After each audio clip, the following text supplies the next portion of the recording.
Well, let's see what happens. Let's see. Okay. All right. Didn't we have this problem last month? Just hold on. Talking to us. Everybody be quiet for a second, please. Thank you.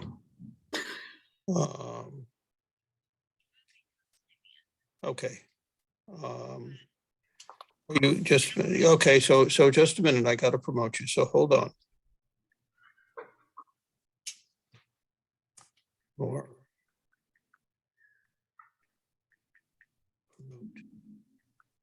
Okay, see if that helps. See if you get in. Here comes Dana. Okay. Hi. Are you in? Yes, okay, good. I'm going to hang up. Hi, Dana. Hey, Okay. Dana. Okay, so we have a whole bunch of people in the, Sarnoff. okay. All right, there are a whole bunch of people in the gallery, but I don't see anybody else on the committee there. Oh, sorry, David is there, so hold on, he just came in.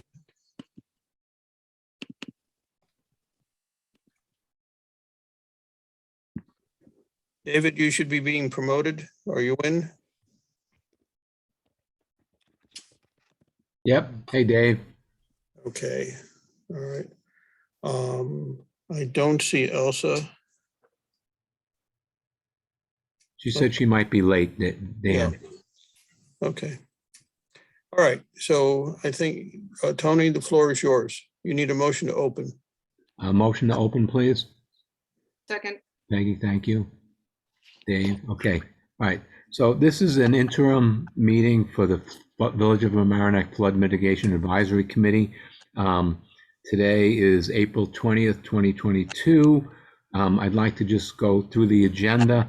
Before I do that, just want to reach out, and I know that at our last meeting, I wanted to just thank all the people who showed up and voiced their opinions, and then the village did respond and agree to clean up the river. So I thought we did good work. So just FYI. Okay. Our next meeting is scheduled for Tuesday, and I still wanted to have that because I just thought there's so much stuff on the agenda. The question is whether it's going to be in person or Zoom. From what I understand, It's going to be Zoom. It will be Zoom. It will be Zoom? Yes. Okay. Okay, so it will be Zoom. Thank you, Dan. In February, the February minutes were approved. Somebody have something to say? Keep on going. No? Okay. Okay.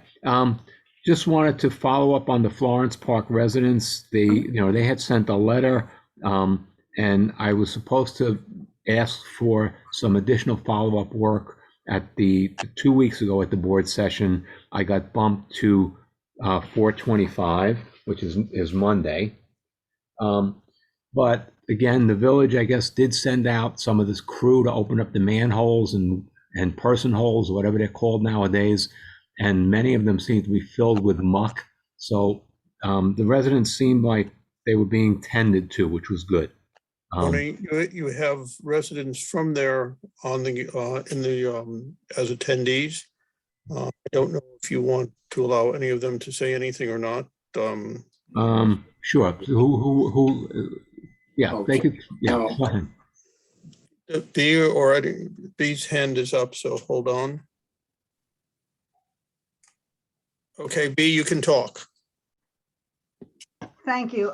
Yes, we did have a meeting at the village, and they were not aware that this manhole existed in the back of the property on 201 Jensen Avenue. The very next day, somebody was out there opening it up, and yes, you are right, it was filled with mud. We believe that the culvert that runs through the properties of Jensen Avenue and Florence Street, we think that's a big question mark as to the flooding in those backyards.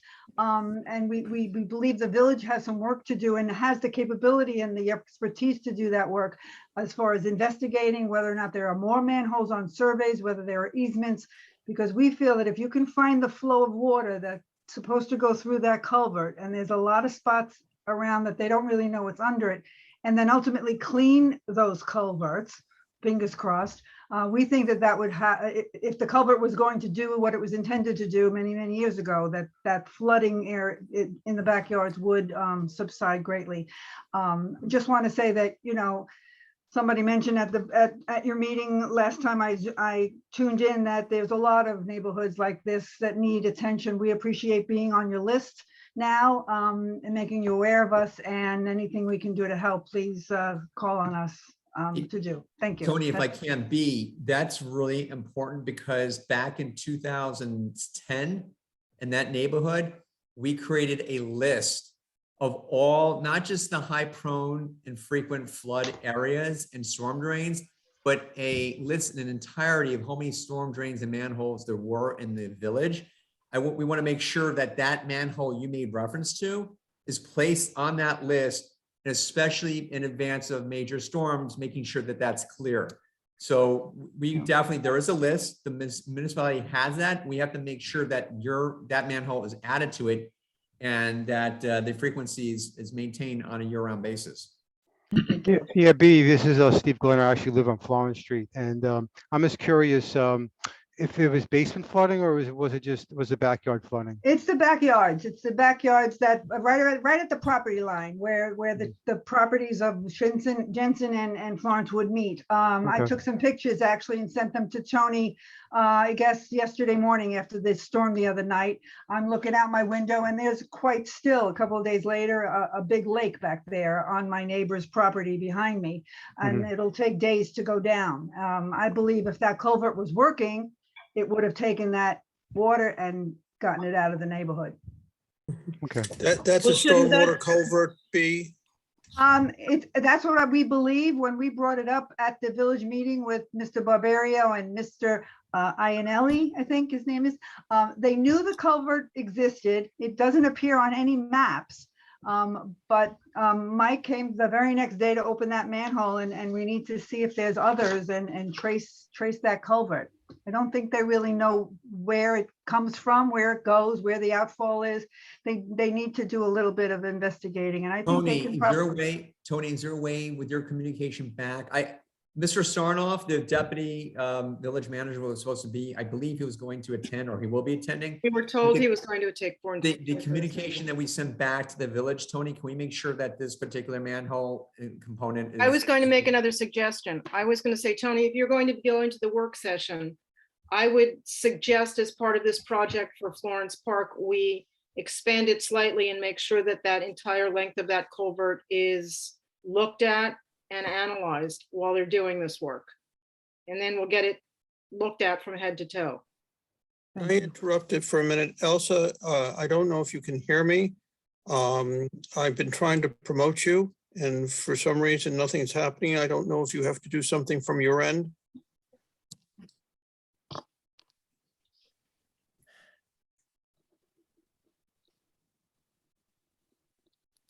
Anyway, Tony, I would recommend that we So would Peg, recommend that the scope gets expanded to cover that. okay. And then the other question I know B and Hank had, hey, Elsa. Thanks, Dan. I guess there seems to be a lack of plans, or so if they could find the plans for which way those sewers run, that would be a big help. But Tony, I they may don't actually know. have to go in there. and Machiavelli must explore. have that. They may actually have to go in and explore it if it's uncharted, or they may not have the plans for that. They may not. They have plans for much of the infrastructure. When they discover things that are not, what they have to do is camera and add it to the plan, Right. which is what I believe the village is going to be doing. Right. They've done so much of the I&I already, they must have most of it done. Okay, so basically, at Monday night, I'm going to ask to continue the work, expand the study, possibly hire an engineer, and do identification of pipes and and person holes, and try to find all the maps. I mean, that would be a big help. Question. Okay, B, can we ask you to keep us informed as time goes by? Anything I find out, I certainly would pass along, absolutely. Tony. Mr. Barbario said he was going to be spending 3 days in the building department this week and would be looking at the surveys of those properties and see if there's any indication on those surveys that a manhole or an easement was on them. So I maybe he'll find something, I hope. Okay. Okay. Tony, Thank is there a you. way that when you speak and appear at the the work session, as part and parcel to this, because it involves a vac truck, how many DPW individuals are actually manning the vac truck? For example, I saw them out recently. I took pictures of it. It was great seeing them. But do we have a dedicated staff to that? Or is that something that is done when they're not doing other tasks? So my question, again, pointed, is how many people are assigned to the vac truck? And how many are And- trained on the vac truck? Exactly. I'm just curious, so that, is this something that we're doing on an everyday basis? What is the schedule? How does it work? The functionality of it? All right, I will ask that again, but I think the board is going to tell me that's a Jerry question, which, Well, but it's a question that we should, as not We just. could as a ask Jerry. community, but yeah, in the all right, community. okay. Maybe we Okay. should be building a memo from this committee to the village manager's office in addition to what goes to the board of trustees. All right. Okay. All right, I will definitely bring it up Monday night. Thank you. Okay, any other, yes, Dana? This is slightly different, so we can talk about it if we're done with this item, but I have to leave early, so there's something I just kind of wanted to talk about first and add to the agenda. All right, is it on, let me just finish with, Mhm. are there any other Florence Park residents that need to express their opinions? Yeah, this is one thing I wanted to bring up was part of when I had floods back in 2010, part of it was due to the stormwater backup, and basically I called the village, and they basically, as soon as they cleaned out the pipe, basically all the water went down like a toilet, literally. So I understand now we have a little bit better of a plan. But I just think that's part of it also on Florence Park, that maybe it needs where I am is basically the low point of all Florence Park. So I get everything comes into me. But just, some of this, I think, if maybe there are certain areas within the village like Florence Park that should have a little more attention to be cleaned, the storm sewers. To that Basically. point, there was a list of all of the storm drains in the community that Jerry presented about, Andrew, 2-3 years ago to the flood committee. And maybe what we should do is ask for a copy of that and highlight what we think are the hot button areas. We know, Peggy, we know what those are, in fact. But right, maybe they're not on that list, Yeah, Andrew, and we right. should take another look as a Yep. group to try and help them to make priorities of, because what they said was they were doing a third, and a third over a 3-year period. A third of the village would get done 1 year, a third the second, and a third the third. So maybe we need to give their priority list Right. different priorities. Especially in advance of major storms. We Just know. a what those suggestion. type of- That's a good idea, Peggy, because as a new member, I don't know that list. So I would like to have it. And we live at Elsa more than anybody else. We know what floods as a committee, so we can probably be more helpful. Yeah. All right, Good so idea. I will try to get a copy of the list. Yep. Because when I walked around with Hank and B, I didn't walk with B, just Hank, you could look down into the drain and many of them will fall right to the top. So if they're on a 3-year rotation, maybe that's inadequate. It has to be a 2-year rotation or an So annual we need to rotation. put Well, different properties in the flood priority list. Right, okay. Okay. So just what I can tell you from a board's perspective, the I&I program is driving the priorities, which is, so a third of the village has been done, a third is underway, and then the other third is This done. is an I&I, Dan. This is just the regular cleaning of the storm drains and the vac truck. This is not I&I.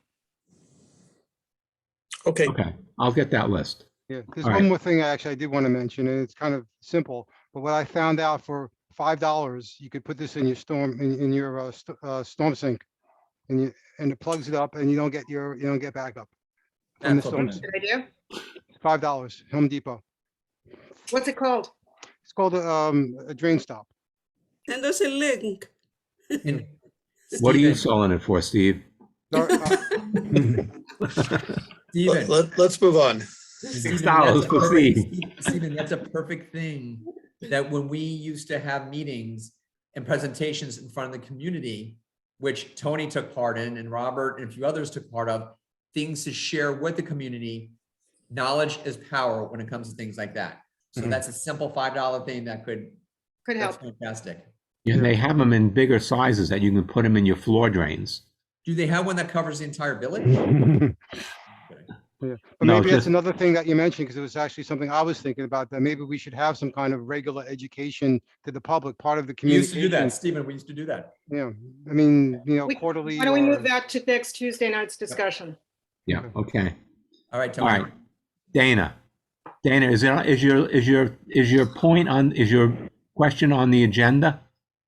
It isn't, but it kind of ties into this discussion about community outreach. Okay, I know that last meeting, we kind of all talked about ways that we could better inform the community and keep them updated on everything we're doing. But I also think one of the issues that was brought up was how we as a committee could be better at communicating with each other. I think we've had a lot of emails that's really good that we've been talking to the core and we've been able to kind of insert our voice, but I also know that you've been kind of taking the lead on that and we've been getting kind of the emails forwarded to the whole committee afterwards. And I think we have a lot of institutional knowledge here, and our strength kind of comes from when we're able to have a unified voice.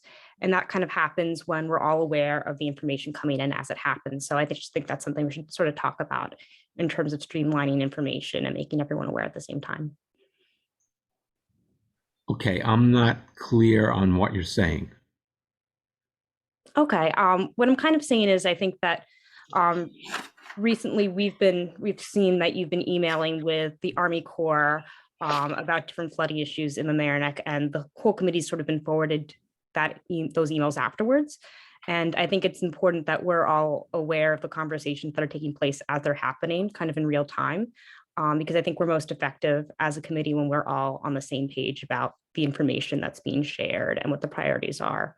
Okay, all at I once. now do understand what you're saying. Mhm. And I was told specifically by the Army Corps project manager on how she wanted to communicate on the project. So I am following her direct instructions. And I was challenged by several people in the village management about that process. And I responded that I reached out to her, how do you want to do it? And this is what she told me how to do.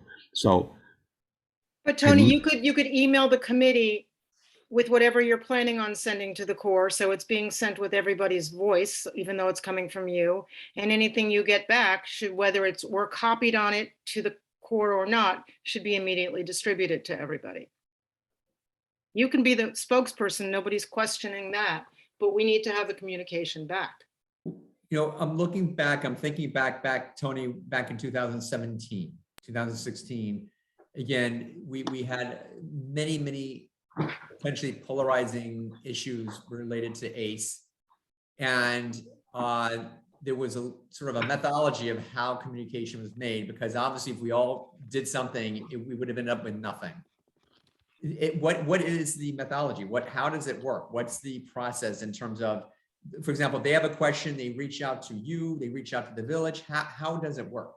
I think that's, I'm sorry, I think that's a very good point, because Thank you, Elsa. I think we don't have a protocol on how we are going to communicate with each other, communicate with the village management, with the board.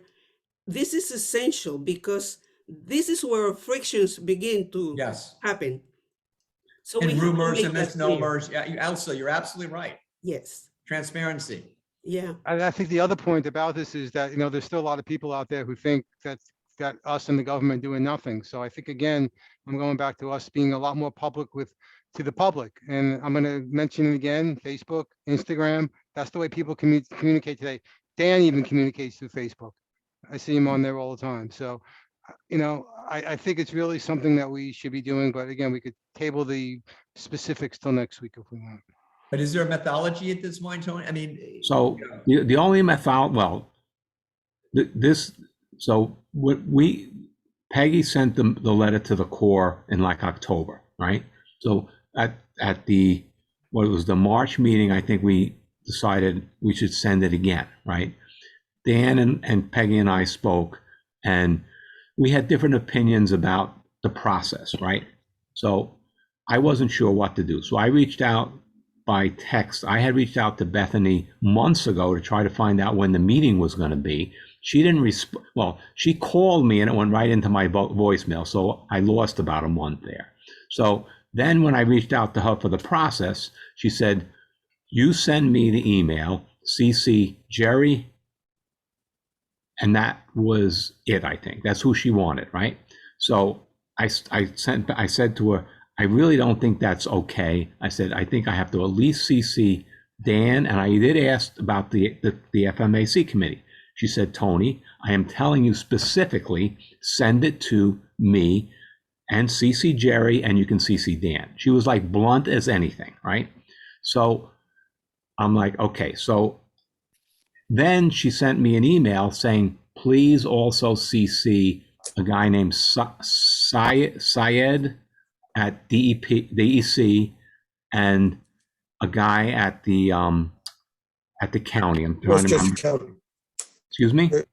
What she was saying, Tony, is that you were to keep, if you were to go to the core, should go to the stakeholders, which is DEC, the village, and the county.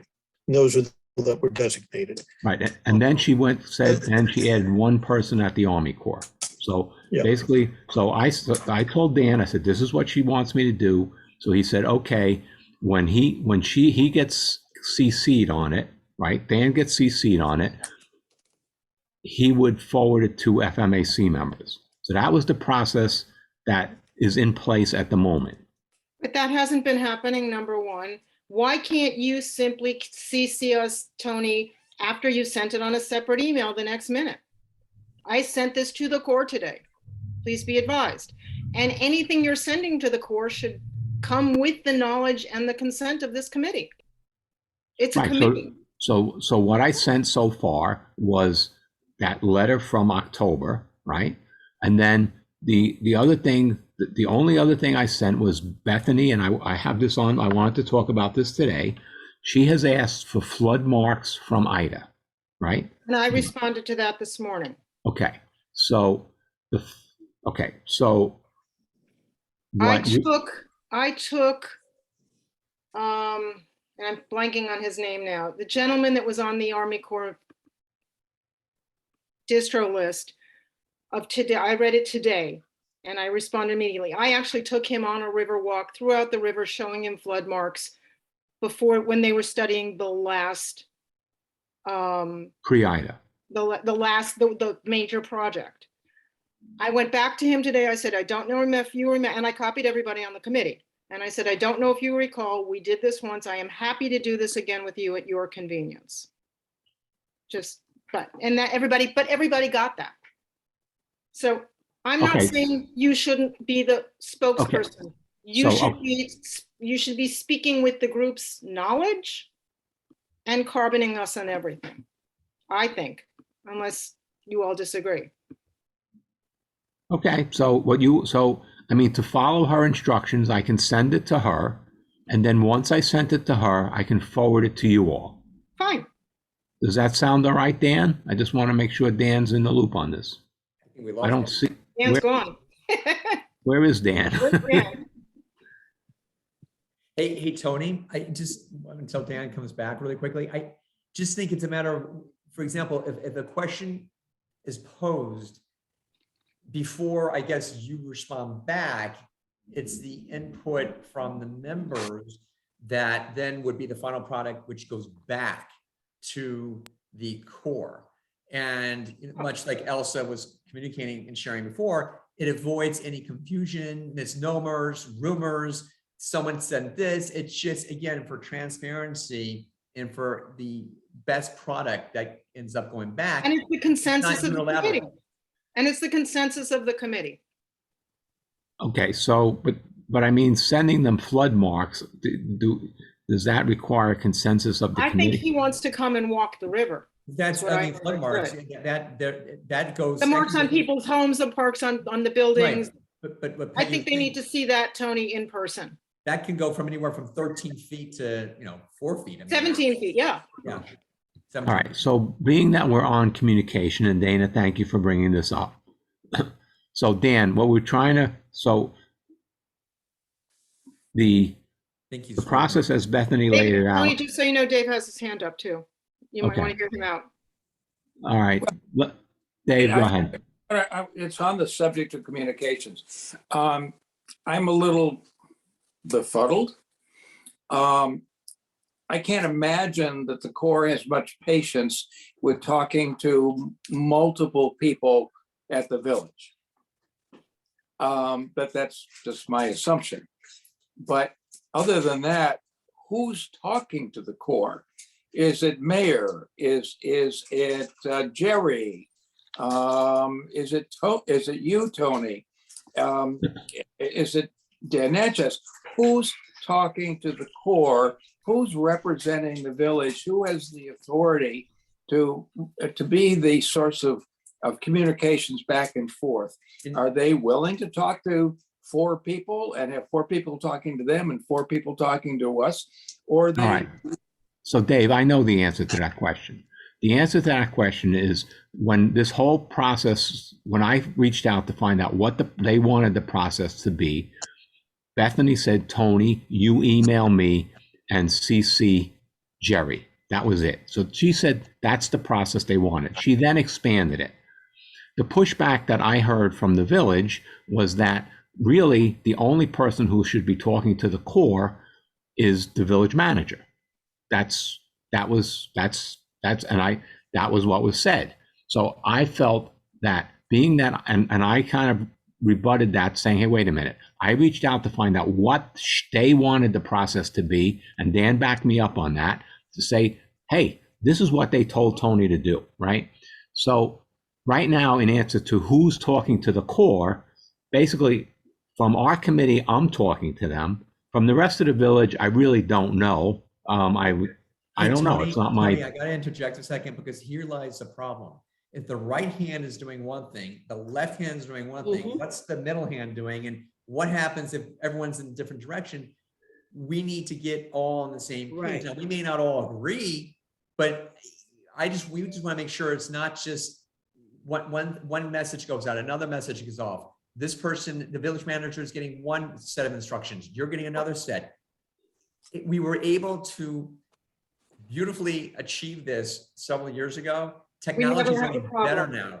I think it's so important that we hone in on this because Tony, as our chair, we have to know. You need to know this. We need to know because God forbid it comes to a point where the Army Corps is like, we had it. There's just too many emails. There's too many of this, and then we get shut off altogether. So Tony, I don't think this is a collective effort. I don't think there's a problem with you being the committee's spokesperson, as long as we're all in the loop. Okay. I think the question becomes, who is the logical person to be the village's spokesperson? Is it Jerry? Is it Tom? Is it Dan? Now, Dan, from our point of view, is our liaison. So it would make sense for Dan to be that person from our point of view. And is that something that we as a committee want to suggest? And I'm just throwing that out, guys. Please respond. But, I still think that to Dave's point, it's essential that we have one person. And maybe Tony should be communicating with Jerry before he communicates with the My only concern with that, Elsa, is that we had an experience where there was a meeting held that nobody knew anything about. None of us were informed. And you know what? It's a month and 10 days later, we still don't have a copy of the minutes from that meeting. We don't know what happened. So the question becomes, what's the most efficient way for this committee to get information to the Corps? And the Corps back, and somebody from the village, be it the Board of Trustees or the manager, have to be a secondary point person or a primary point person to Tony's secondary point person. So let me, Dave, before you speak, so my sense on this, and I struggled with Peggy, honestly, and with Dan on this. We had quite a battle, and I finally said, I said to Dan, okay, who's making this decision? So he said, Tony, they put you as chair, you make the decision, right? So, and Peggy, I never said that to you, but this is, I said, okay, Dan, I said to myself, okay, Dan is telling me make the decision. So I said, okay, I'm going to do exactly what Bethany I'm told sorry, me to do. Is that what was said, Dan? Dan told me, do what I think is best. Dan Natchez or Dan Sorno? Which And Dan? no, Dan Natchez. I had spoken to Dan Natchez, and Dan told me, Tony, you're kind of the chair. You have to make the decision. So that was when I said to myself, okay, I'm going to try to communicate with Bethany, open up a line of communication, because before that, I felt we were being shut out completely.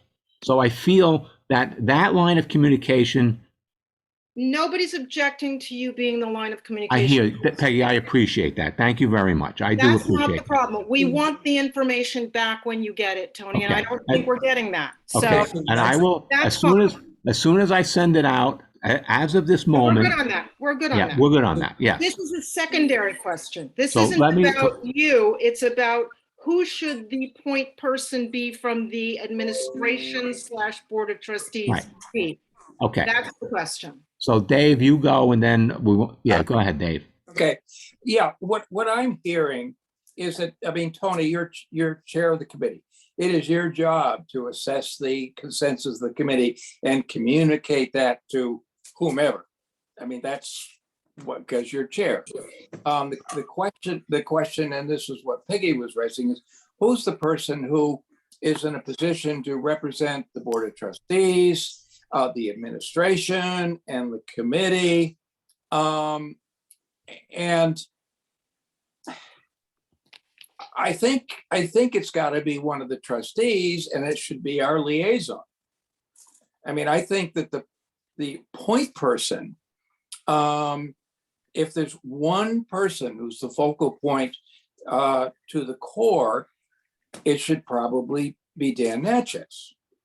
So Dave, just not to interrupt, there was an email that was, and basically what the email said after I reached out was the only person who should be reaching out to government agencies is the village manager, That was pretty much the way I interpreted the email.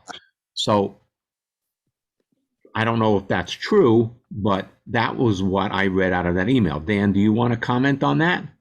That's what was said. May Let me see if Dan wants. Dan, can you, Elsa, hang on one second. Okay. Dan Natchez? Yes. You are correct from the vantage point of the chair. I think Dave is raising a different question, if I'm understanding it's correct, which is a much broader question and a much more salient question of bringing everybody together and ensuring full communication. I think if I'm interpreting what you're saying, Dave, correctly, that's what I think you're suggesting. Right, but Dan, my response to Dave was that there was an email after I reached out to Bethany that committees and trustees shouldn't be reaching out to government agencies. It should be the village manager. So that is an easy interpretation, and there is a concern of whether that should be done.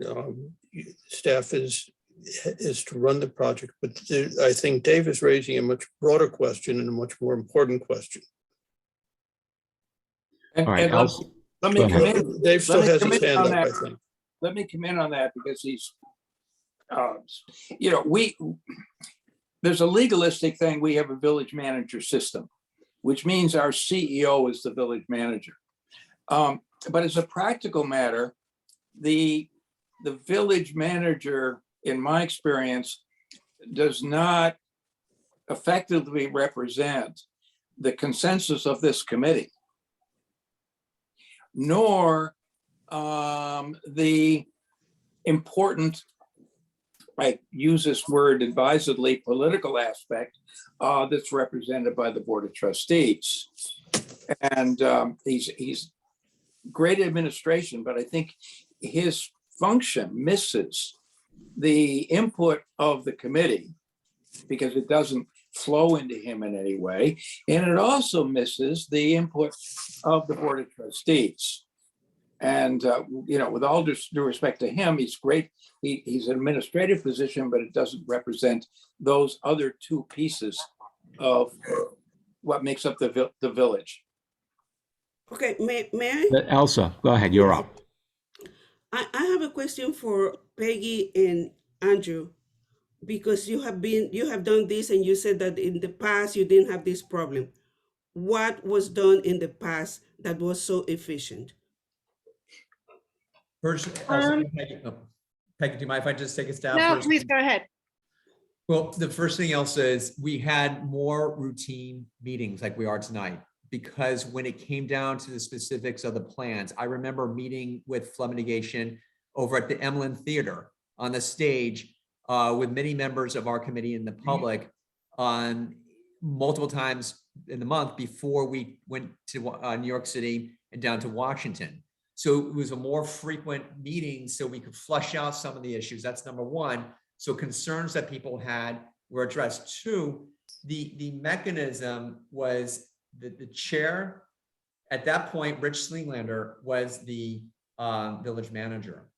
And the mayor at the time was Norman. And the mayor and the village manager were the two components that were in regular communication with the feds and the state and county. Peg at the time was also very involved. Let me jump in for 1 second, Andrew, because I think you got one thing backwards. So I apologize, but I have to jump in. We actually went down, Elsa, numbers of times. The village manager, members of the flood committee, numbers of us, and even HCZM came for one of the meetings where we flushed out a lot of the discussion points before we had the public meetings. We went down, I remember sitting when we were in the conference room, Andrew, and I challenged Gene Brickman, because I said, how are you going to get more water out faster if you're not replacing the bridges? And he looked at me and started to laugh, and he said, because we're lowering the profile of the river 4 feet. Do you remember that? That was before the public meetings. So we had taken a lot of the information that the public gave to us, Elsa, as a committee, went down and met with the Corps, went through all of this so that when the Corps came up, they were armed with answers for the public. And also, Peggy, which was, hang on, let me just finish, which was why we've been asking as this committee to meet with the Corps before the public meeting. Because in the past, I don't know if you ever went to any of those public meetings post floods. They were a complaint session more than they were constructive. And what we were hoping as a committee with this would be constructive for everyone. Elsa, which was pivotal. We had the involvement and participation of the village staff, specifically if it was Rich Slinglander or the assistant village manager. That way, we weren't taking the information from the meetings and then emailing it and then filing back. Everything was real time. So I think what's important here is that everybody has to have a seat at the table while we're discussing this, whether it's the 20 attendees on the side of our screen right now, village manager, whether it's Dan or Jerry or whomever. That way we're not delaying in, okay, here's a memo of what we discussed last night, going full circle. It was real time so that within days or hours, the village manager or the mayor or whomever was in a direct position to communicate with the feds. There wasn't this time delay. It wasn't 72 hours to a week. It was real time. So I think it was really the success came from the participation of everyone. We never had a flood meeting without either the village manager or the assistant village manager at the meeting. For the last, Andrew, we started in 2007. Yeah. Until about the last 2 or 3 years, we never had a meeting that one or the other was, or sometimes both, weren't at the committee meetings. So in essence, Elsa, and I'm sorry? So in I essence, think that's the way it should be because right. So- We were told that there would be somebody from the village staff at this meeting.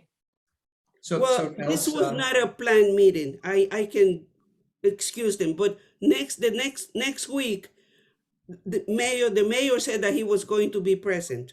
But with all due respect, and I don't mean to be disrespectful at all to the mayor, I'm not trying to be, but the staff, the village manager and the assistant village manager do the work. They're the worker bees. They're the ones that need to be here. Yes. Great if the mayor would join us, but the guys that have to do the communication should be here. Yes. So, I agree. so we don't spend the entire night on this, and I think it is important, but I know some people are raising their hands on the column. Tony, bottom line is, whether it's you, Tom, the mayor, Dan, Jerry, Dan Natchez, the point is, and I agree, going back to what Elsa said 15, 20 minutes ago, we have to have an organized methodology here so that this flow of information is from point A to point B. And we don't want to overburden the Army Corps with 19 different emails from 20 Absolutely. different concepts. It's not a matter of all being on the same, we don't all have to agree, but we need to be cohesive. We have All to right, be, but Andrew, I will correct my errors and CC and forward this. Hang on, because it's fine. You're not doing anything wrong. You're not. No, doing it's fine. It's But not- I think right now, I mean, Peggy and we have tried to reach out to the Corps since December, and it just didn't happen, right? So. No, since before then, with all So, due yeah, and respect. you started way before that. So I just decided, let me try to just get a line to Bethany, because at least, so I will correct my errors. No, Dan, No with all due mistakes. respect, that's not the problem here, Tony. You'll get that fixed. None of us are worried about Okay, that. The so, question becomes, who is the most logical person to be doing should it be Dan? Should it be Jerry? Should it be the mayor? I don't know. But to me, Dan I don't is know. vertical, because then Dan's reporting into us and we're getting real-time information. I But can that's tell you this right now, we didn't maybe spend this much time several years ago. that's up to the committee to make that recommendation to the Board of Trustees. And I know Dave wants to say something. I'm sorry, Dave. Yeah, well, it's directly addressing this. And I think it is a culmination of the discussion we've been having, and therefore I want to make an actual formal motion. This is a formal motion Okay, requiring a second and a vote, okay. or not. What's the motion? Let's do it. The motion is the village, and I'm reading it, the Village of Mamaroneck Flood Mitigation Advisory Committee hereby requests that the Board of Trustees appoint Trustee Natchez as a liaison for the village, the board, and the committee with the Army Corps of Engineers. All right, Dave, I'm going to object to that. I mean, I think, There's nothing, if there's no second, there's no discussion. okay, If there is a second, then we have a discussion. I'll second it for the discussion. Now it is under This the. isn't cutting you out. There, This and shouldn't there's- be cutting Tony out. This is no, changing the rest Peg, of it. and I don't care about that, believe me. But what I'm thinking is that I think we're putting Dan in a bad position, number one. I think that if the motion said we're requesting a clear line of communication between the village and the flood committee and the Army Corps, please tell us please appoint a person. I think that's a reasonable request. But to ask them to appoint Dan, I just think it's putting Dan in a bad position. That's my opinion. Dan, do you feel that's putting you in a bad position? I think it's the committee's decision. I don't feel I'd be in a bad position, but I'm not looking for it. But I would say, I think, committee so desires, I will be happy to bring it to the board and let the board go where it wants to go. I think that's worth a discussion and a suggestion to the board, but that's my vote. And I'm not sure anyone else fits all the pieces of it. He's the liaison from the board to the committee. I mean, let's start there. So Dan, he, were you in communications in the, I mean, is this familiar territory? You've been in communication with the parties in the past, no? Yes. Andrew, I can't hear you. Oh, I'm sorry. My question, which is, I'm thinking other people are thinking the same thing, in terms of Dan's previous communications with the feds, with the various agencies. Is this, would they turn and say, well, who's this guy? Why is this guy now reading? Who's this person? Versus, okay, this is someone we've dealt with in the past. This is someone that understands where we're going, what needs to be done. I think there's a sense of familiarity as well, Tony. I think that you and Dan together would be very efficient. The two of you together, that's what I would like to see that. I personally would like to see you as our chair, because we were never cut out in 2016, 2017, as you know. You were very instrumental, Tony, in getting us and effectuating success. So I think you and Dan are the natural team. liaisons. I think so. I agree with The two of Andrew. you are. I really do. It's more effective that way. And Dan has experience from his business world with the Corps that So- nobody so else in the it- village has. Peggy, if Dave Finch is willing to amend that to reflect Tony and Dan, I think that is something that is, I would feel comfortable with. I think that, You know better than I, Andrew, the technical terms. The friendly amendment is accepted. Is that right? it's the friendly village, absolutely. I think it is. I think that's great. Elsa, Dana. Can I Stephen. add another discussion point? Yeah. Sure. So one of the emails that I got when I did reach out to the Army Corps was that the village law says that the only people who can reach out to government agencies are the village manager and their designee. So Jerry or Dan, somebody needs to be part of this dialogue. Actually, Tony, just as a point of clarification, there is no village law that says that. There's not. Okay. Great. What we have is a strong village manager form of Dan, government. irrespective, I'm sorry, this would also be, sorry, Andrew, with the understanding you're going to keep Jerry involved in everything that goes that's, on. absolutely. That's a given. Look, Yeah, personally, I think Tony, Dan, Jerry as a village, that is the trio. Obviously, the mayor, we need the mayor's input as, I mean, listen, that's a pivotal component as well. But he can't be day to day. He's too busy. But I understand that. But I think that Tony, Dan, and Jerry, I think that is so important. And this is something that we need to just get beyond so we can go forward. Let's Okay. move on. I mean, this is something that Well, absolutely. let's take a vote. Well, no, but also I see that there's a hand up from James and Laura. Maybe there's input from the public as well. We may want to factor that in as well. All right. So let's take some public opinion, and then Dave, I'd like you to restate your affirmation. Dana, you want to go first? Oh, I just have to flag that I have to kind of log off in a couple Dana, minutes. thank you for bringing that up. Do you want to give us your vote before you log off on how you Yes. feel? Yeah, I vote in favor of the amendment. Okay. All right, great. Did you have anything else? No, that's just I wanted to say. I didn't want to just abruptly leave. Oh, okay. Thank Okay, you. great. All right, Yeah, so have a thank good you, day, Dan. everyone. Thank you. Have a good business meeting. Thanks. All right. Bye, guys. Bye. Okay, so the bodies hands are up. We also need to get to Elsa and Stephen. Oh, I'm sorry. I thought we were going to have the public opinion on this. Okay, Yeah. I wasn't sure if you and Stephen also wanted to talk.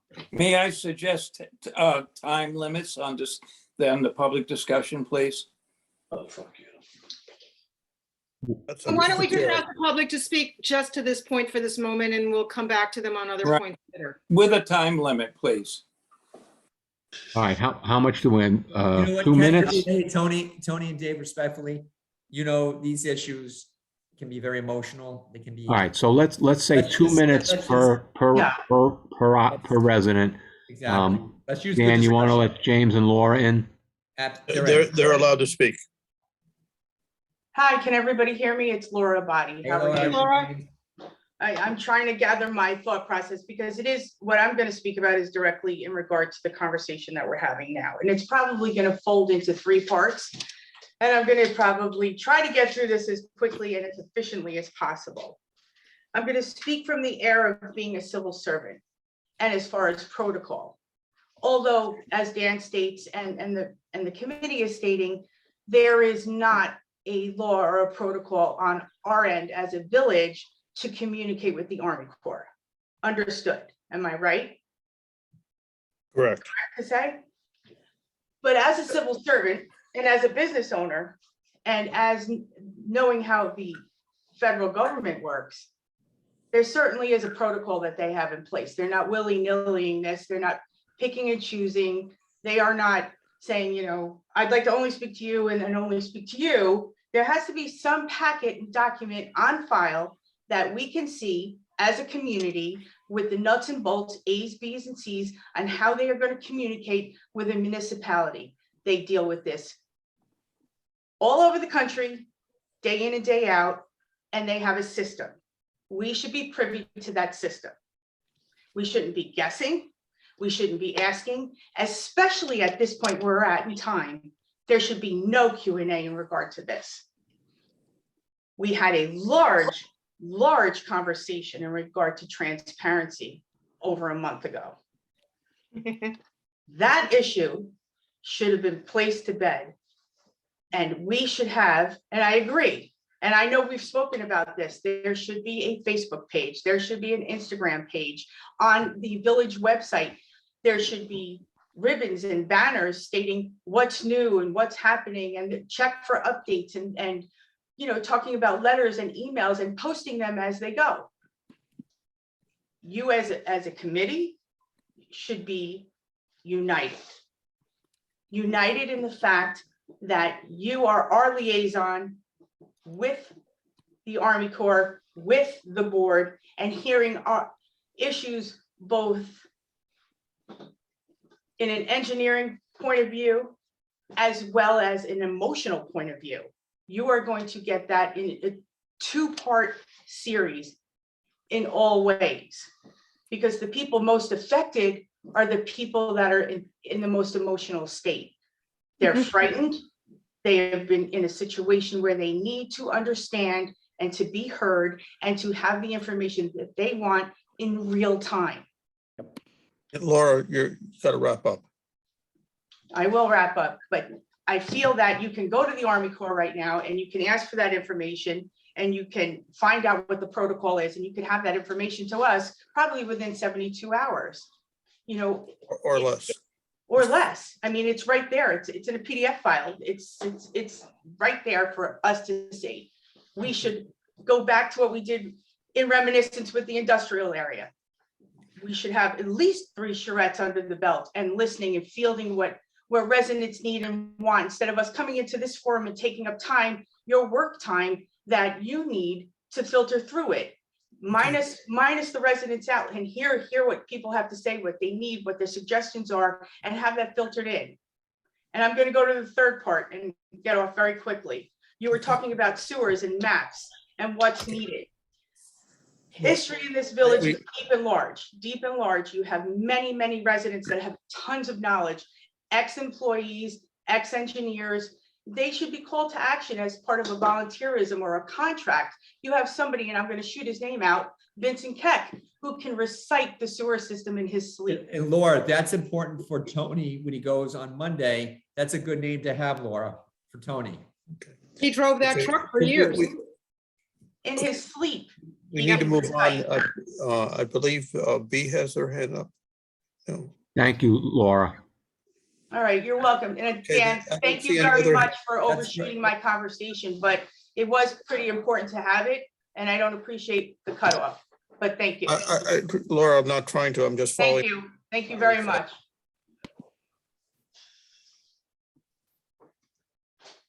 Does anybody else have their hand up? There's one other hand. Bernie. Bernie has their hand Bernie. up. Okay, Bernie, you're on. Hi, my question is, first question is, when is the meeting at Emlyn? Because Tom Murphy posted May 8th. May 18th. Okay, May 18th. Okay. I know it's going to be crowded, so we're probably not going to get any questions in. So you guys are like our mouthpieces. So, you guys have to have your stuff together. My second question is, is anyone looking at this, the Mamaroneck Reservoir Dam? Yes. Okay, we are any questions to the Corps? Are you guys going to ask any questions about the dam to the Corps? We have sent questions about the dam to the Corps, Bernie. Okay, so they know about it, because I'm under the impression that they're just gonna put this culvert in by Columbus Park, you know, maybe deep in the rivers, and then that's it. And then they're gone. And my feeling is, my feeling, and it's very strongly, that I feel like this dam that doesn't work is Mamaroneck's nemesis. That all of these towns above us, I mean, if you go on a map and you look at the Mamaroneck River system, this river system goes all the way to Silver Lake and to Riley. You might have to give her. And it's just not Mamaroneck's water. Are they looking at this?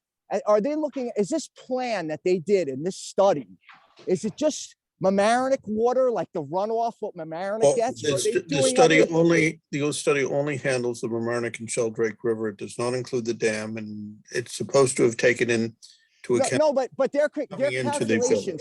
they do a calculation on But where I the think water Bernie's- comes from and the runoff and how many cubic Bernie. feet. Yeah. I think what you're asking is, did the study factor in the water that is coming from Yes. Harrison, White Plains upstream, Yeah. not just what we're Yes. creating here, but from upstream? That's the question. That's my question. Is Very, is very that good question, Bernie. The Very good answer question. we've been told is yes, but that's what we've been told. But the question is, Dan Natchez, has that number changed from 2017 to 2020? Well, that's part of the issue that I've raised with, or in the email that we sent today, Right. that, you know, it would be better to walk the area and we can give you real flood marks for the two different storms. That's a good question, Bernie. 10 But, days guys, ago. I think we're getting off topic a little bit, and we should just Okay. stick to the one topic and then go back to the Yeah, other. but those are Peggy. Those are my questions, though. Okay. No, I'm I mean, not we spoke. not valid questions, Bernie. I just think we were in the middle of discussing a Okay. motion, and I think we should get back to Okay, that. so there's one other hand, which is Susan, so hold on. Jasinski. Okay, so I just heard that you were letting members of the public speak. I know you're in the middle, I guess, of motion, but I just had a question, two things here. The May 18th meeting, would that be recorded for the community to watch at a later time? Yes, LMC is recording it.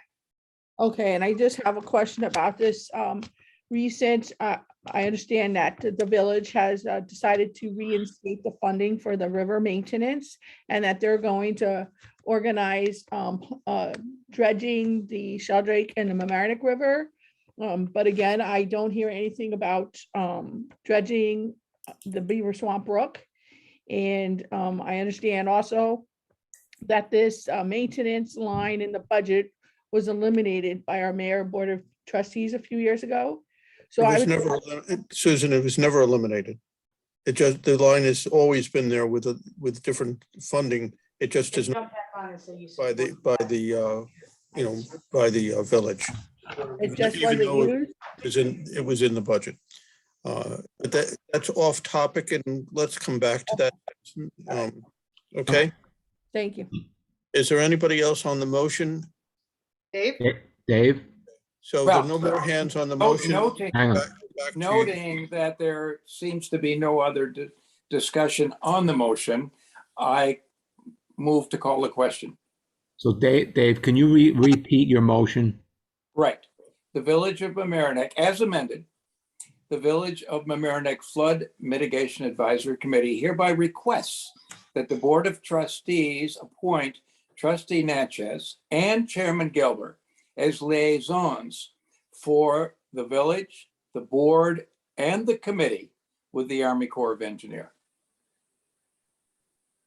Okay, so ayes,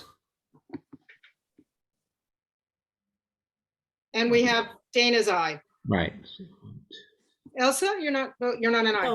No, Okay, I don't agree with that. I agree with what Laura Bari said, that we have to look for the protocols that these agencies have before we decide something like that. Okay, they've told us already what their protocols are. So we already know that, right, Tony? They told us it was. Well, I heard what Bethany's protocol was, and I don't know if that's the Corps' protocol. Right? we gotta have some faith, Tony, that we're getting some information that's I accurate. know. Anyway, Well, so this clearly- is the motion. I'm gonna be chicken here and go neutral, however you do that. Abstain. Abstain. Abstain. Thank you. Steve, did you Chair- vote? I voted yes. Okay. So it's It's 5 three. yes, 1 abstain and 1 no. Okay. And obviously, if we go up higher and we're told, sorry, it has to be just the chair, or has to be the liaison, or just can be Jerry or Tom, whatever, it is what it Okay. is, but at least So this can we have. So, okay, hang on. It's a request to the board. You sent it to the board? This is a request to the board. So my suggestion would be, Dave, you should email all of us and Tony take that and then send it up to the board. All right, so should I send it or should Dan send it?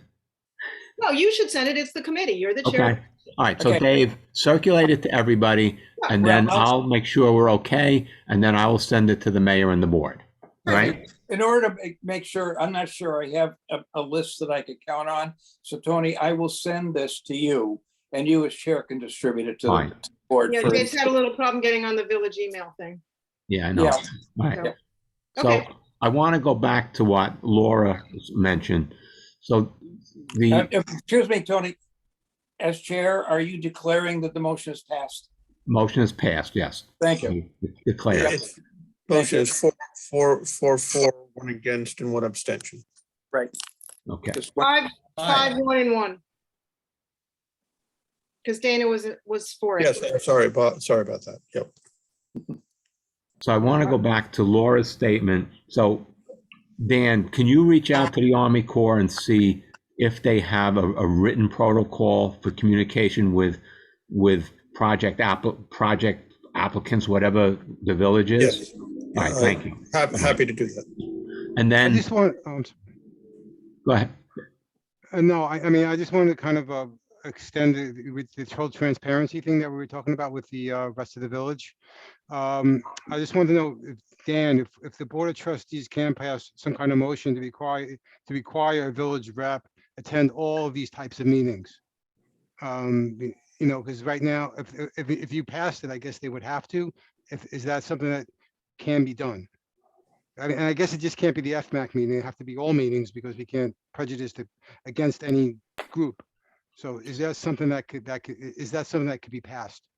Steve, could you repeat that? Honestly, I can hear you, but I couldn't understand what you Okay. were saying. My thought, I mean, we have no representative here from the From the manager's village, office. from the manager's office. I imagine it is not only us, it is probably other groups as well. So I was just wondering if the Board of Trustees can pass a motion to require a member of the village manager's office to attend all these meetings. Technical answer to your question is yes. I think that if the board wants to do it, I don't know that they would need a motion to direct the village manager to have somebody, either himself or the assistant village manager, at the flood meetings. I don't think that's an unreasonable request, but I know that they have a lot on their plate, and that's a question that I think should be included. If you want to pass a motion, you can pass a motion. If you want to do it as a request, you can do it as a request. I'm happy to take it, and I'm sure that Tony will communicate it on Monday. Can I make one suggestion to that? Based on what Elsa was saying, maybe we should wait until next week's regularly scheduled meeting and see if anybody actually comes. And if they don't, then make that request. I agree, Peggy. I think we have to give them a little leeway tonight. I agree, 100%. I'm sorry, Tony. I had thought we were doing this in lieu of next week because times were of the essence. But if we're doing another one next week, I think Elsa's totally right. Yeah, okay. So, all right, so I see Bernie has his hand up, and I'd like to go back. We did cut you off, Laura Abadi. So if you want to come back on, you're first and then Bernie's second. So Laura, you out there? Can you hear me? Yes. Yep. Well, thank you. I appreciate that because I didn't get the opportunity to say I did support the motion. But I was trying to get my point across that there was a three-part situation going on and there's much needed information that needs to be filtered in. And we don't have all the components. None of us do. You as a board, our board of trustees, residents alike. There's pertinent questions that we could be asking. There's a guidebook that we can be following and we're not, we're guessing. We're sitting and we're guessing and assuming and hoping, and we're not getting to the bottom line. We're wasting a lot of misspent time. And time is one thing we do not have as a community. Time is run out. So Laura, and Peg has beat me up about this much. And that, you know, that the FMAC has really tried, and as Andrew said before, we used to have a lot of communication. Since Peggy and Dan and I just got on this committee in December, I am saying that they have really been trying. And when I got on December, I'm a project manager. I believe in meeting with the clients regularly as soon as possible. So I think we all hear your pain. I think it's a very good idea of yours. Dan was going to reach out tomorrow to the Corps to see, okay, what is the protocol? We're having a meeting Tuesday, so this will be on the agenda for Tuesday again, okay? That's appreciated, but back to the last point that I was trying to make about the charrettes. You could be preparing a plethora of information that I don't think you've had the opportunity to gather, especially now that the flooding has changed immensely. Then now there's boots on the ground. The village is partaking in blitzing areas and getting into the rivers, and people are starting to really get their hands dirty. Here's pictures, moments, measurements, time, the ability to walk each house that's been flooded to give information that I'm sure that no one really has right now. And nobody's able, it's too big of an undertaking to take piecemeal. You need a charrettes. You need that time spent with residents in an organized fashion. All right, so Laura, I like your idea, and we do these. I work as a project managers. You're right, we do charrettes all the time. So what about it, FMAC? Why don't we, Dan? Can you ask the Army Corps tomorrow as part of the protocol? Do they conduct charrettes? If not, why not? And if they don't, let's have the village conduct a charrette. Let's get people's ideas. Okay. Good idea. And Laura, the other point to that is, you know, I think we all felt, what's the point of the Corps spending time and money designing 60% of a project without hearing from all of us? I agree. It has changed. It Yep. has changed immensely. It has changed more than I could have imagined. And it's going to continue to do that. Yep. Water finds its way, period, the end. Water finds its way, and we're not going to escape this. And it was a project that was built based on data from 2007. That was a very different storm than Ida. Right. Absolutely. I mean, I could only assume that down on the brook, what we call it, by where the transfer stations are, that that was somewhat of, if you really logistically think about the math, it's 8 to 10 feet down to the brook. Yep. And then you had another 8 feet on top of that. Yeah. Same thing up A lot of here. water. I mean, it's 10 to 15 feet to the brook, and some of us had 7 feet of water plus. That's a lot of water. It's a lot more water than we've ever had. And there's been 2 storms that could have come close again. We've dodged bullets. But pictures, information, measurements, it's all pertinent information that you could be scrolling together and gather. And that's what your support system is, to support the BOT, to get that information to the Army Corps, where they can touch, feel, and see what probably does need to be removed, what needs to be changed. Totally out of my pay grade, just can give assumption, but the only experts are basically, and I keep saying this is a we item. It's not an I. And the only expert are God very, I would say engineers that are experts, and every resident that has touched and felt the devastation and the loss. And it's a problem from one end of the village to the other. It's not Laura, just one area. What you suggested, Laura, was actually when we had those meetings back in 2016 and 2017 at the Emlyn, that's exactly why the plan was tweaked. Because we brought them photographs, we brought them real hard facts that they were able to tweak their plans. It was actually tweaked. So that's what we can implement now, hopefully, with the change from 2010, 2017, with those photographs, with those watermarks and things like that. So that all actually, it all adds up, it all counts. That's why the participation, transparency is paramount. It's absolutely agreed. Absolutely agreed. There's Thank so you, many Laura. components between the reservoir, the dam. There's a plethora of change that has occurred. I mean, you could see it up Fenimore Road into Scarsdale. You could go up to Gedney Pond. It's spreading out like a cancer. And And it's up county development is killing us. Mhm. And it's Thank all you. something that needs to be rethought, and redrawn, not to the So I'm with an addition. gonna just say one word: watershed approach. Right?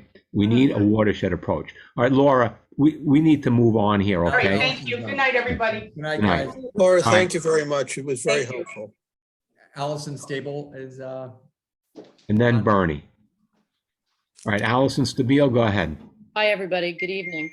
I agree with all of Laura's comments, and I just want to add my own 2 cents, just because I just want to express concern based on my recollection of the last Army Corps presentation at the Emlyn Theater. I remember walking away from that presentation, and I'm not alone. I remember quite a few other people felt the same way, that the Army Corps would not listen to the public, would not answer our questions, would not address anything publicly, was trying to take people in the hall to have individual conversations. It was a very uncomfortable evening, and I don't know if anybody else remembers it the way I do, but I'm sharing this because with all of your discussion about communication and charrettes and everything else like that, I just want to make sure that when we get to May 18th and the public crowds into the Emlyn Theater to hear, or for the Army Corps to basically interact with the public, that they are a bit more respectful of the public and the public's need to have input than they were last time, because they were quite disrespectful. And up until that point, it felt like the public had not really had an opportunity to participate or chime in or share information. So, and I'm not saying these things my intention is not to point fingers at any of you or make any blame. I'm just saying that was the experience, that was the feeling that I walked away from, and many other people I spoke to walked away from that last Emlyn presentation by the Army Corps. And I'm just expressing this concern to make sure that that doesn't happen again. So whatever we have to do to get the public's, input, and for it to be a better interchange with the Army Corps, that's just my hope. And I think you'll find that I would hope that the Corps would be very transparent on things, and I think they will be. Well, I hope so, because they certainly weren't last time. Allison, I specifically remember that evening. It was in a very emotional evening, emotionally charged. People had every right to have frustration, and they voiced it. And I do remember that feeling, walking out saying, why did we just spend all this time, money, effort, and Right. energy? And ironically, the magic rule came after that meeting to where the final product ended up. And again, that was with additional meetings. Tony was part of flood mitigation. Peggy was part of flood mitigation at that time. From what they presented to what was actually approved, a lot of the voices and a lot of the input, some of that was actually factored in. And my hope, Allison, is that when we do go May 18th, whether it's Tony, Dan, Tom, or Jerry, someone reiterates to them saying, this is a very emotional, sensitive issue. People can't be dragged out in the hallway and have one-on-ones. We ask and we would expect that answers are provided. And I agree. I think that's something that it's absolutely paramount. But I would also hope that we could get additional meetings, not just this one May 18th. And nothing else. Absolutely, Peggy. I hope that we get follow-ups so that we can have constant contact, input, and dialogue, not to slow the process down, to make the process best for everyone. Agreed, completely agreed. Absolutely, Allison. Okay, thanks, guys. Tom Murphy has joined the audience and is asked to speak. All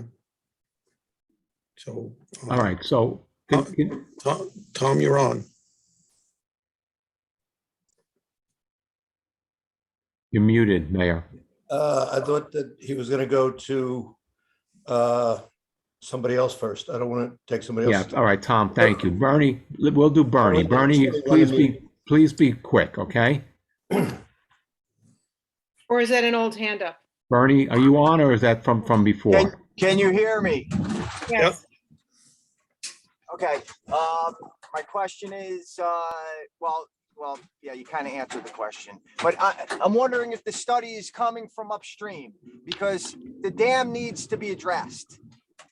All right, so Bernie, let me try to answer that for you. Right now, the dam, and in the last project, the dam and the reservoir were not in the project. The way the Army Corps figures the water, they figured at the confluence, they were estimating about 5,000 cubic feet per second. Can I stop you there? Can I stop you there, please? Sure. Okay. This has to be in the plan. It has to be. You guys have to push it. Tom has to push it. Whoever has to push it, they have to push this dam. This dam is our nemesis. Okay. This dam is our problem. Okay. Along with the bottleneck at the Columbus Park. Okay, that's fine. If they did those two things, if they raised the dam and had a workable gate on the dam and fixed the bottleneck at Columbus Park, all of our problems will be gone. They can dredge the rivers all they want. The rivers are tiny around here. You ever go by Plaza Place and see how small the river is? Did you? I know everyone's seen it. I mean, the water that came down from the Mamaroneck Reservoir and filled up Mamaroneck like a toilet bowl. Okay, there's no way in my mind that dredging the rivers and fixing the bottleneck is going to work. You have to hold back the water. Tom Murphy has to go and talk to Harrison. Tom Murphy has to talk to Latimer. He has to talk to them. He has to talk to White Plains, talk to Scarsdale. This is not our water. This water comes from way upriver. And this, if go look on a map and see how far this river stretches and how many storm drains connect to this river and how many little ponds connect to this river, it's unbelievable. And it all comes this way. Nourishell and Larchmont has a workable dam, and they can kind of control their water there. And if you control the Mamaroneck Reservoir, okay, let's not dredge it. Let's just build a dam that's higher and fill it up to its capacity right now. I think you would. Okay, so Bernie, I think we all would like to see the dam and reservoir included in the project. The dam and reservoir need some work one way or the other. So I'm with you. I think our whole committee is with you in pushing to get the dam and the reservoir operational and repaired to good working conditions. Yes, because this dam has not worked in 80 years, and these floods have been going on since the 50s. Why do you think our problems are? Our problems are coming from that dam. And the Army Corps came in the 70s and cut two holes in that dam. And that was their solution. So that's Bernie, I used in agree with work. you. We need a watershed approach, right? So, Yes. yes, a Yes, that watershed approach. watershed, and Latimer has to be involved, Tom. Okay. He's got to be involved. This is their reservoir. This is Westchester County's property. All right. They So, have to be involved.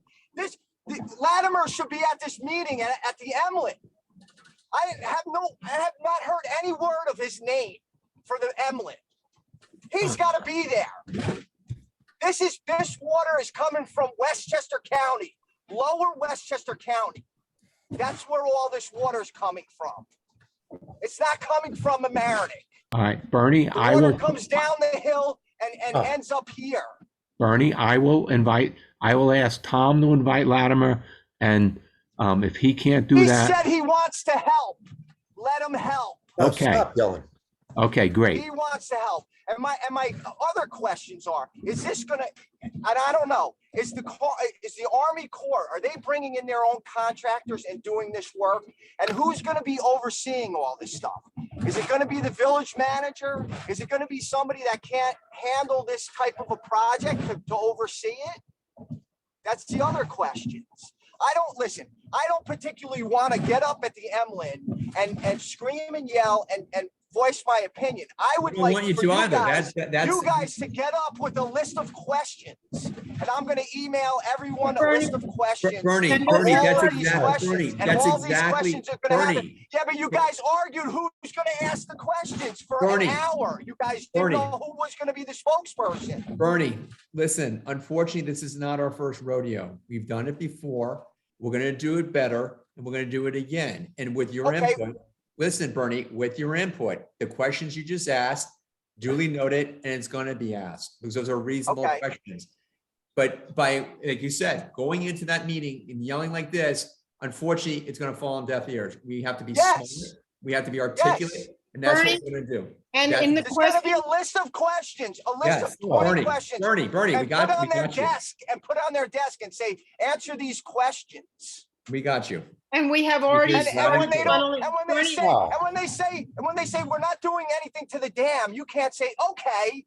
No, you gotta say Bernie, this has to that's- be done. No one's gonna say, no one's just gonna walk away. These are concerns and these are things that have to be, they need to be addressed. They have to be Okay. addressed.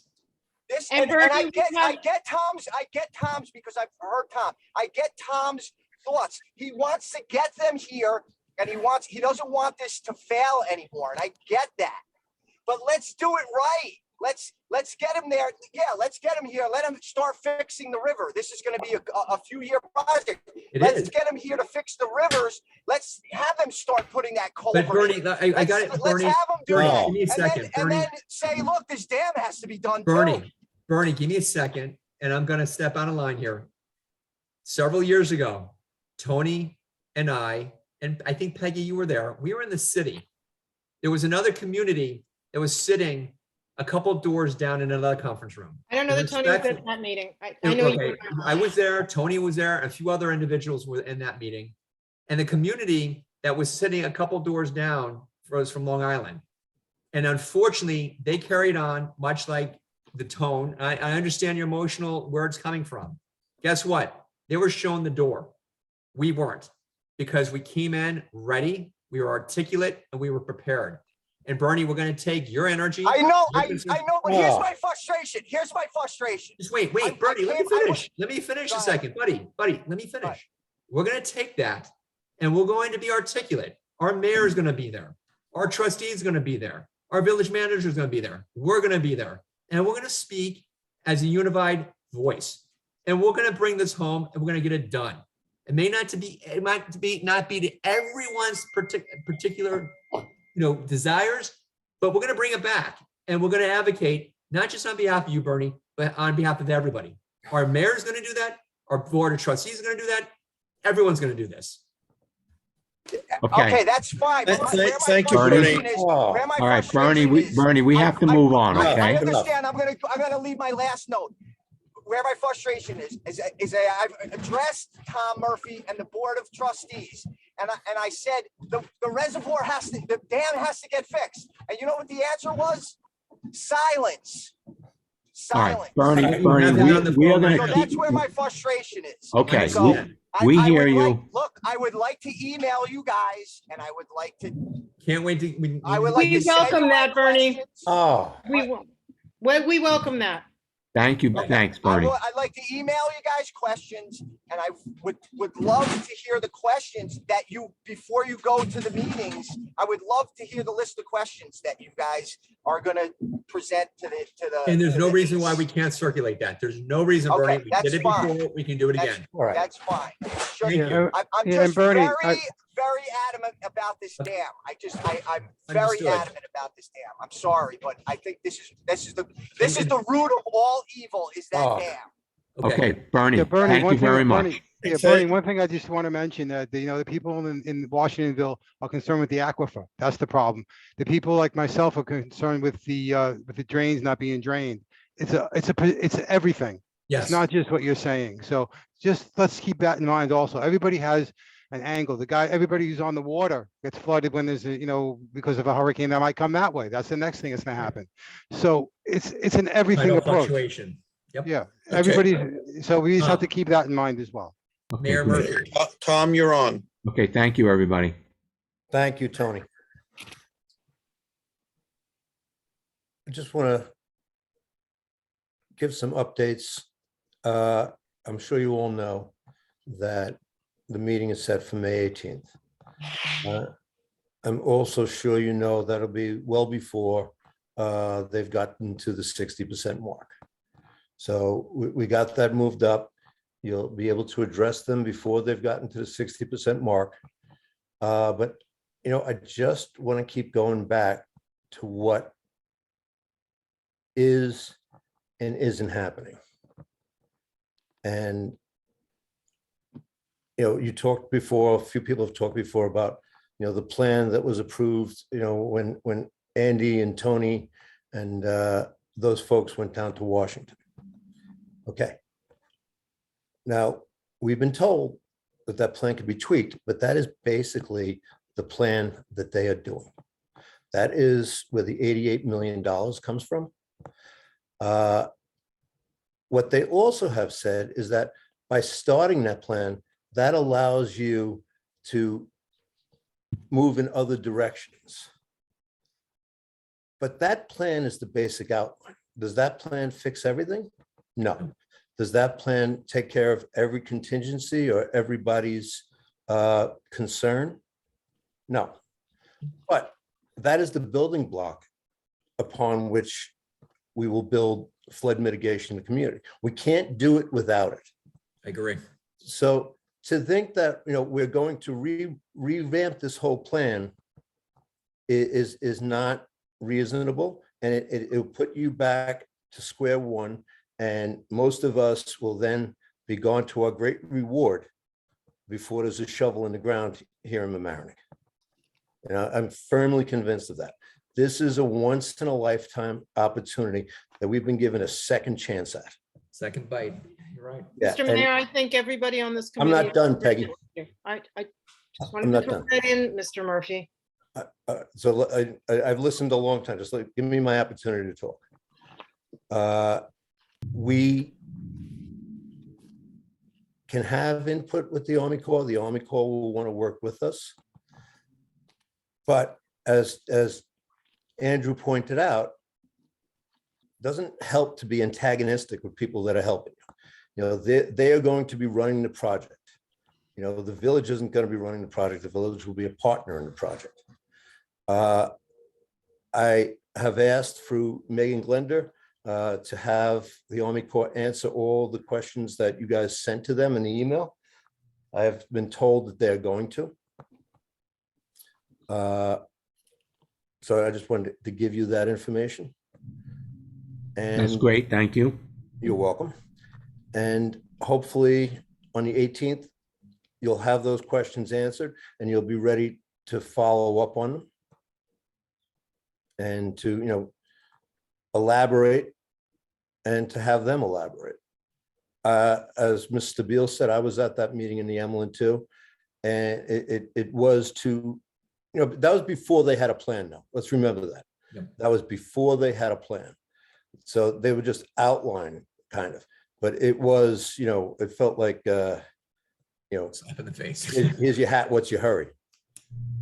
So I just want to, and as you all know, we're doing emergency dredging.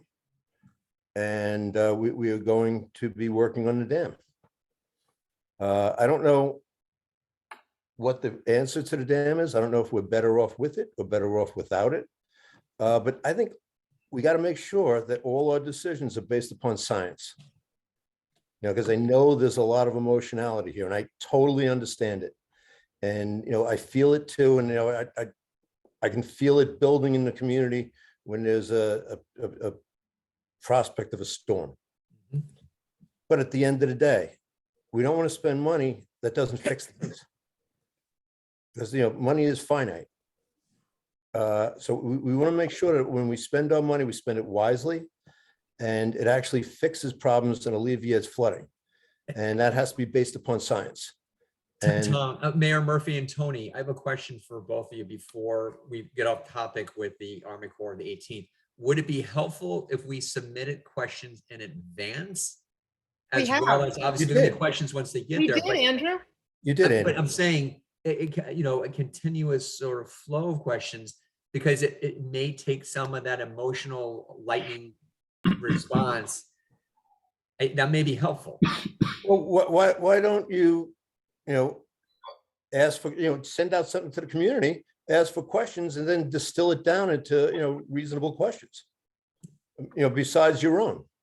Yes. I mean, that's a good way for you to, to get input from the community and to be proactive instead of reactive. Is there a way, Mr. Murphy, to reach out to Senator Schumer's office again and see if there is a way for us to get the answers to our preliminary questions before the meeting? So that Yeah, I we just can- said that. No. I said that. You said that, excuse me, Tom, please don't interrupt me. I didn't interrupt you. Well, you did, but I went You late. said the Corps will answer all questions on the 18th. I took notes as you were speaking. No, So what I my said was I question asked, you took the notes wrong, because what I said was I asked the Corps to get back to you with answers so that on the 18th, you will have the answers and then be able to elaborate upon them. That's exactly what I said. You can play the tape back later. Okay, so So then can we try and get us an idea of when we might get those responses? Peg, being that I do have a line to Bethany, I Right. can reach Ask out her. tomorrow and ask her. Beth, Tony, that'd be a good idea. You said you'd answer. We need these things. Okay, so I will send that out. Like a time frame, Right. When? But and I agree, but Tony, would- also I agree we should put the feelers out and get, I think like Bernie's question, whomever, Lauren and James's question. All right, but Andrew, what's the process that we're going to use to get questions from the community? That's a great point. It Listen, seems to me it could be an overwhelming. I definitely can't do it. Tony, Can I there's a suggest website. something? There's a Can I website. suggest that you ask Robert Ingenito, who's the village public information officer, Exactly. to send out something, and he will work with you. He will work with you to craft something that would be helpful to the community and helpful to yourselves. And there's also a page on Facebook with that's dedicated to the village flood concerns that we could also post on. Yeah, I actually started that page. I know. That's what I'm saying. That's what I said. We Yes, All right, but so- I want to say something. There are so many people in the village that don't have access to the internet that were really affected. So I think it would be, if we could send a survey, a written survey that people can fill out. Elsa, the I problem. know it will take time, but Elsa, going forward, that would be great going forward, but because it's May 18th, it's less than a month. I don't know how quickly we can turn that around, but I think you're absolutely right. Foot All right. on ground. So Andrew, I volunteer to translate any survey that you do. So Elsa and Andrew, what about, we're having our monthly meeting Tuesday, which, Yes. right? Dan has said it's going to be by Zoom. What about if we set up a meeting the following week or in 2 weeks after that, a public meeting, wherever else you think we should have it, where we can ask people to come. You can translate for us. We'll just write the questions down. Would that be Actually, okay? good idea. They had a meeting like that with public safety 2 weeks ago at the church. Several weeks, yeah, 2 weeks ago they did that. Which discussed church? that. And Randy, help us with the Community Resource Center. Perhaps she can reach out to her constituents as well. Sure. She may have lists of emails where people don't necessarily give them out to the public, but she may have access to lists of emails idea. of people as well. Yeah. She may want to join us next week. Maybe she can reach out to her constituents. Good idea, Okay. Elsa. So how about we say this? I'll reach out to Robert tomorrow. I'll CC the FMAC just to say we want to get a method to ask questions. It'll be kind of open-ended. yeah, Elsa, go ahead, when Tom. when you reach out to Robert, CC Jerry, because he works for Jerry. Fine, absolutely. Okay. Elsa, if you can have someone who can help us for a public meeting, a public FMAC meeting, another interim meeting a week or two from now, where we could get questions from the people who you don't think would get reached by the survey Robert will send out. Can you have that ready, kind of information, or a person to help us at our Tuesday meeting? I will try my best. Okay. I'll start tomorrow. And I Okay. would invite you, Randy, to our meeting on Tuesday. You should also reach out to St. Vito's Church, Yes. because they have, a lot of older parishioners who might not have access to the internet. What are you saying? Us older people don't know email, Tom? Well, I'm looking forward to the day when I just get jokes on email. Yeah, maybe this is also the kind of thing, I mean, we could just have somebody take a little time and just, make up a flyer, put them up in the Stop and Shop and Yeah, other boards like that. Yes. Robert would be very good at that. Okay. All right. Listen, So I got another meeting to go to. I'm sorry to talk and run, but I will watch this in its entirety. And thank you all for everything you're doing. all right, we appreciate you coming. Thank you. Bye, folks. Okay, bye. Okay, so I'm going to send an email to Robert tomorrow, CCing Jerry on a process for getting questions from community members. Okay? Elsa, you're going to reach out to some of your contacts. So for the Tuesday meeting, we're going to plan how to reach out to the rest of the community and when we might be able to set up a meeting and where. Okay? Okay. All right. Honestly, I'm worn out. What else do we have to cover tonight? Well, we got past point one. Did we? You have second three your hands motion. raised. I don't know if there's anything new. Those are old I think questions. those might be. I think there are a couple things we should talk about putting at least on for. I think the planning board discussion, if we can't do it tonight because everybody's wiped out, we should definitely do early next Tuesday. All right. That, Peggy, just clarify, it's the concept of how going forward, how we're going to. Well, review- there's one application that we received from the planning board. I'm sorry, I don't have the date on it. Van Rans, right? On the Van Rans, and it came with, and I sent around a memo with the things that I felt were missing, and then Steve chimed in and added more things that he felt were missing.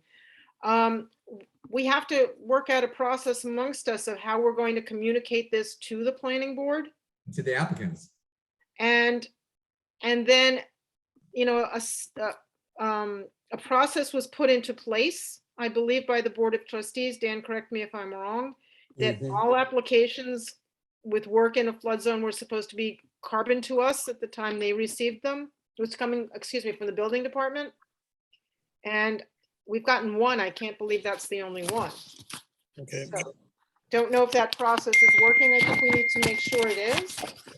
All right. So Peg, I agree. Let's just talk about applications and let's talk about development in the floodplain generally, because I said we wouldn't talk about Van Ranst in particular, only that should we invite Van Ranst to the Tuesday meeting, Dan? That's a question. Okay, so that's up to you, but my suggestion, there are two suggestions I want to make, and then I'll answer your question. One is we promised Susan that we would be, or Sue rather, that we would get back to her regarding Beaver Swamp Brook, and we cut her off, and we promised we would get back to her. And the second is on the Board of Trustees agenda for Monday night is a moratorium, which is only for the C1 for infill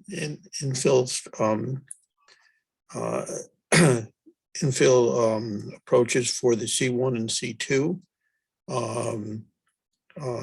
and which is basically Mamaroneck Avenue, Halsted, and the Boston Post Road. The committee went on record last time wanting to expand that to the floodplain. You may or may not want to talk about that on Monday night when you present the different things, but I think unless the committee has changed its mind, I think you need to bring that forward and do that at the work session type of thing. With your, in terms of Van Rance, I think you need to, if you want to invite an applicant, you need to make sure that they understand that it is voluntary and that you have no regulatory jurisdiction, but are reviewing it from, the concern, the vantage points of the charge of your committee, and that they're welcome to come and make their idea, their approach. Offer it though, right? Yeah. But they need voluntary, and that you don't have a regulatory review. That was what the Board of Trustees, required for, going forward. So be fair, do it if you'd like. Okay, go ahead, sorry. With your permission, I'd like to allow Susan to talk if she. I'm sorry, can we finish? We're bouncing all over the place. Let's finish one topic and then we'll. Yes, Susan, we will get back to you. Just bear with us. We need to finish this topic before we move on. Tony, I'll defer. I think we should hold off on inviting any of the builders or participants at this point. I think we need to get our process worked out. And I think based on what was submitted to us, which was basically nothing, we need to go back to either the building department or the planning department, whomever is the appropriate group that this committee decides it should go to, and make our comments about what we think is missing from the application based on what we understand is needed to be submitted with an application before we start, because the application was received and there was nothing attached to it. And there's a whole list of questions that I had circulated. And I think we were charged by the Board of Trustees to respond in a timely manner to applications. And I think you're saying we need to be consistent. We can't, Well, we every need to applicant. start. We can't Right, be. that's my point. We We haven't have to even be started, but I consistent. think before we start inviting an applicant to meet with us, we need to do what we were charged to do and report back to planning and or building, whomever it is. Okay, so Peg, can you summarize your? I did. I know you did. Let me finish. Can you summarize yours and include Stephen's, circulate it to everybody for any other comments?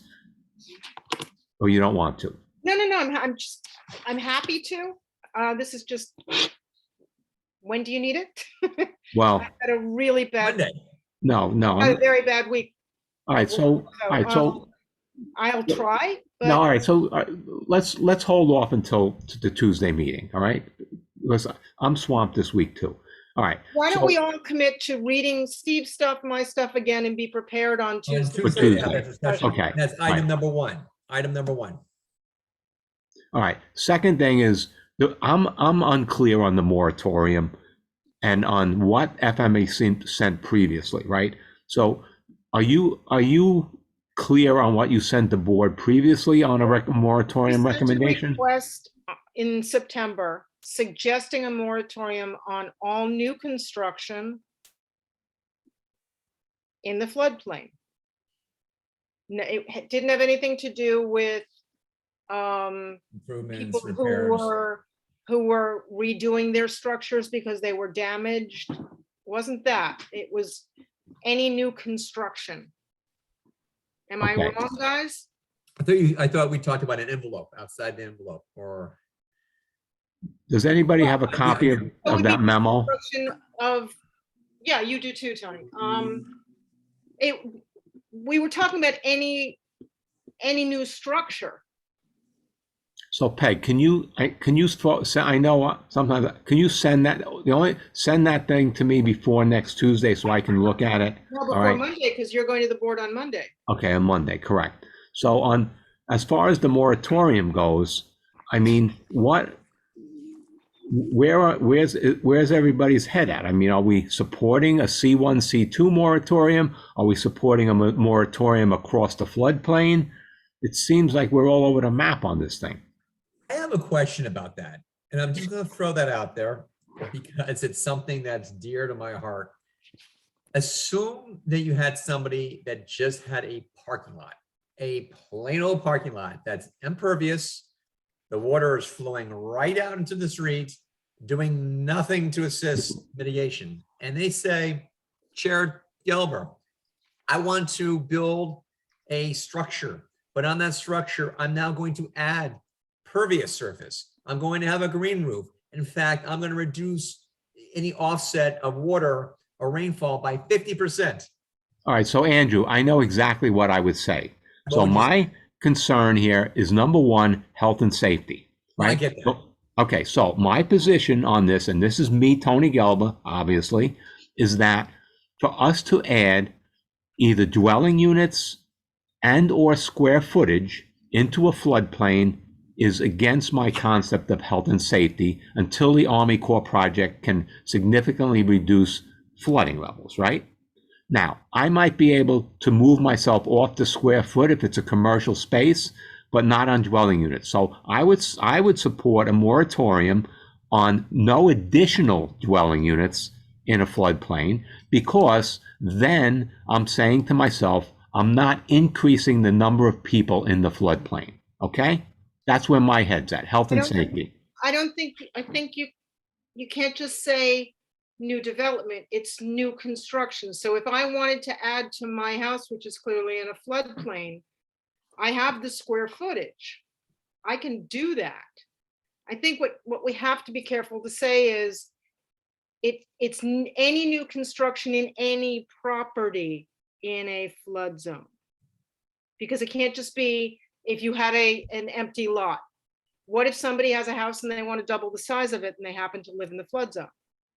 I think we have to cover both. But Peg, let me just read. So I'm saying if you want to add square footage to your house, but not dwelling units, I would say okay, because right.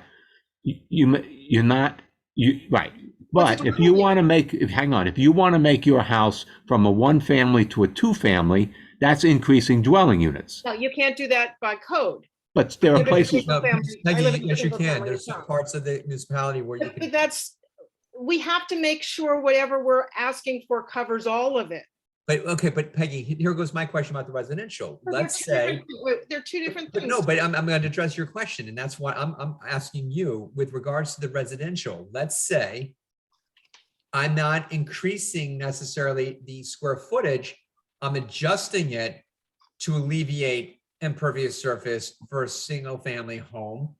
You're going to stop me from doing that, even though I'm going to be you're going to be benefiting. How are you doing that in a single family home that exists already? What's that? How are you doing that? Okay, let's say, for example, you have a house and I want to move the garage because right now there's too much driveway and I want to reduce the amount of impervious driveway, move the garage, and I'm going to increase the living area, but I'm reducing the impervious area, thereby helping the offset of water being flying or moving into the street or into the storm drain. That's my point. It's going now into soil. It's going into grass. I hear your point. I just wonder how many of those applications there are. You're going to get a lot of them. versus Yeah, somebody yeah. wanting to add square footage to their home and You know, add more a family room or whatever. I just think all this is gonna have to be a case by case basis. I mean, I think we have to be very careful how But we ask. Stephen, that goes to my point is when you do a moratorium, it's across the Yeah. board. Yeah, you That's can't- my problem. You can be in a case by case basis. And it has to be everything or nothing.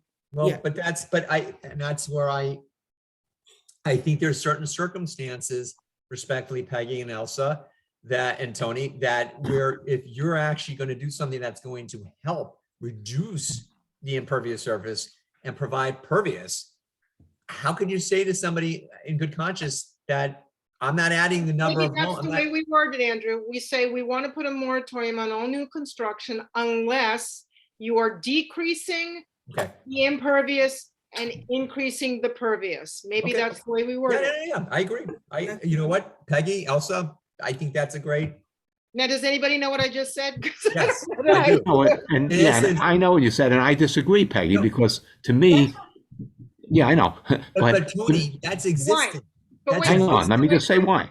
Because to me, I'm saying, we can't add dwelling units because that's numbers of people to a floodplain. Tony, Because Tony, just a second. Peggy, when I was talking about Peggy and Elsa, what we were just talking about, I'm not suggesting we all increase the number of going from single family to two family. I'm saying an existing single family, it's still staying single family, but you're making a change. You're doing that I would agree to. That's okay. Tony, what I'm suggesting is we don't want anybody building any more onto the floodplain itself. That's what you're saying. Yes, I So get. if you're adding a second, you can get past zoning and make your a single family house into a two family house. You're going to have to stick that second structure into the ground. And this is where we're saying you can't do that because then you're taking away from the pervious absorption, I think, right? if I might add, the issue of a moratorium is to study something and what it is you want to study. The question is, the moratorium that was proposed is a limited moratorium for infill housing that affects basically 3 streets. Okay. The flood committee sent a communication to the board suggesting that the moratorium be expanded to, within, for any new construction within the floodplain, not to prohibit anything, but to say we need to study the impacts and decide whether or not we want to allow it to continue the way it is and whether or not you want changes. That's for regardless of whether, which way you want to go. The question is, do you wish to continue having it for the floodplain, or do you want to allow it to be for a simpler area issue?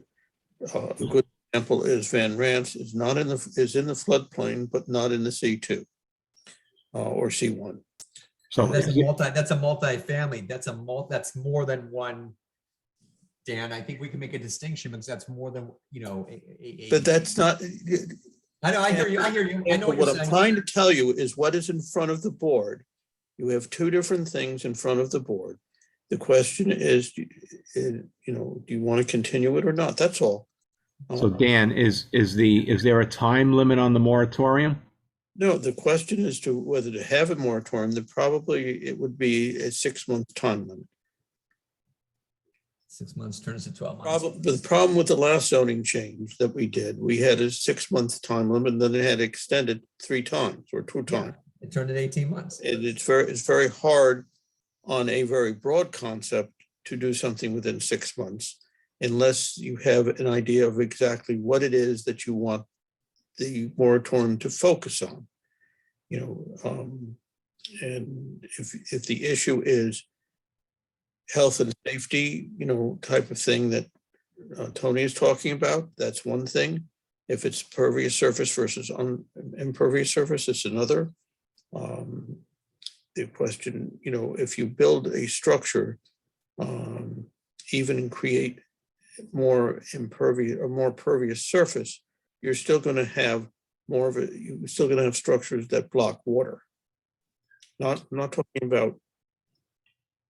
Well, All this, right. with all due respect, this kind of ties back into the permitting and the planning and the, if we were, hold on, Dan, I'm sorry. If we were actually reviewing these applications and our comments were heeded, or at least listened to, and structures were built within best practices of building in a floodplain, because we can't alleviate all building in a floodplain. If our village was not entertaining, no, you can't build below the base flood elevation, anybody who's building in a floodplain, maybe this would obviously alleviate the need for a moratorium. Well, let me ask this. Would you all support a 6-month moratorium on any additional dwelling units being constructed in the floodplain? I have a problem with that. I think it's overly broad, Tony, just for the reasons I just was expressing personally. And Dan was specific, and I think he was on point, is that a moratorium is for a purpose. We need 6 months, we may be wrong, but we need 6 months for a purpose, to study something, to come to a conclusion. To just say we're not going to do something for 6 months doesn't achieve anything, it doesn't communicate to anything, and I think it's inappropriate. We got to have a moratorium with a purpose. Okay. Or we go back to trying to be effective in another manner. I agree with you, Peggy, on that. By reviewing all of these applications, and hopefully our suggestions will be heeded. And we're never going to stop building in a floodplain. It's just we may be in a floodway you can't build, but in a floodplain we're never going to be able to stop it. I don't think, unless I'm totally naive, guys. Not without major code changes. And so if we want a moratorium because we want to recommend code changes, that's different. Hey, fine, that's fine. But to just say a moratorium because we don't want to do anything for 6 months. And you don't have and Dave, following what you're saying, not have a study ready or an RFP out. I agree. 6 months is going to turn to 18 months. Or thought of what we even want the study to be. Right. Exactly. No, I think having these referrals to us is the right way to start. We may get something out of them. So we say, whoa, this is what's happening. And here's what we need to know. Here's where we got to hold back the horses for 6 months because we need to study this and write code changes, for example, to affect these changes. So here is a suggestion that had been made, which was to broaden the concept of the moratorium, not just for infill, but new construction in a floodplain in a manner that does not penalize property owners from, for instance, does not find a way to allow them to redevelop the properties in a flood-friendly approach. I guess is meaning that right now, if you have a building that is with a height limitation of 2.5 stories, which is a lot of the properties in the floodplain, you can't raise it without losing a story. Yes, you can, Dan. I'm sorry. Not under our zoning. That's always been waived in the flood zone. If there were 2 elevations done after Hurricane Irene, my house and Bernadette's house, and they both exceeded the height, and it was waived because they were raising a home. You got a variance. I don't know if you got a variance or not. Did but not get a variance. You can't waive it.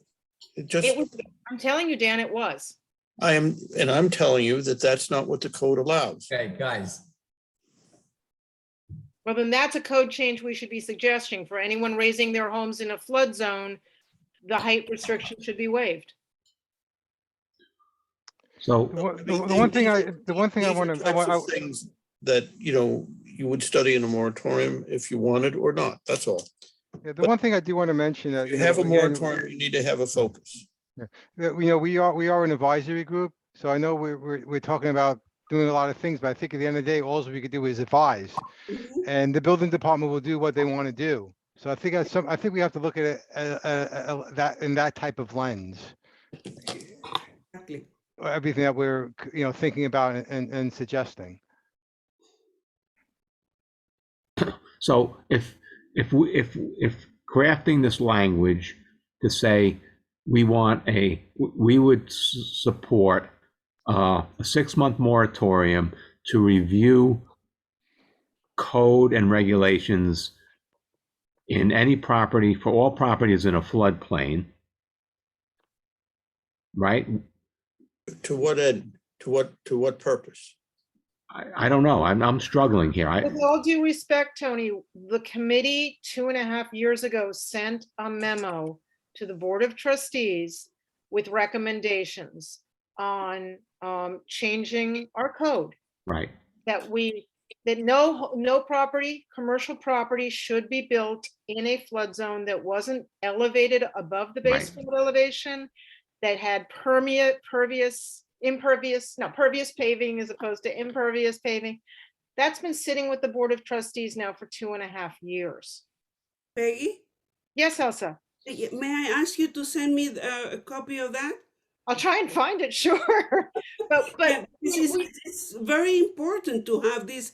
with You all have due the respect- history, and you have the Yeah. history, and I'm being a little facetious. I'll dig it up and send it. Peggy, forward. you know what? And I But remember. my point is, but we said this and we asked for Peggy. legislation. So why are we going to say in a moratorium, let's study new legislation, which Peggy, we're going to suggest and doesn't get dealt with? we I'm also specified, because you made reference to commercial, that, for example, we actually included the provision that in the event it required improvements for roofs. For example, if you have a 90,000 square foot building and then there's a roof that you had to replace, that didn't go towards the overall No, improvement. this was new construction. But I remember we made sure we clarified. That's why I remember we did Yes. this, because we Yes. made sure that was, yeah, Yes. you wouldn't hurt the businesses. Yeah. So my point though is we've done this.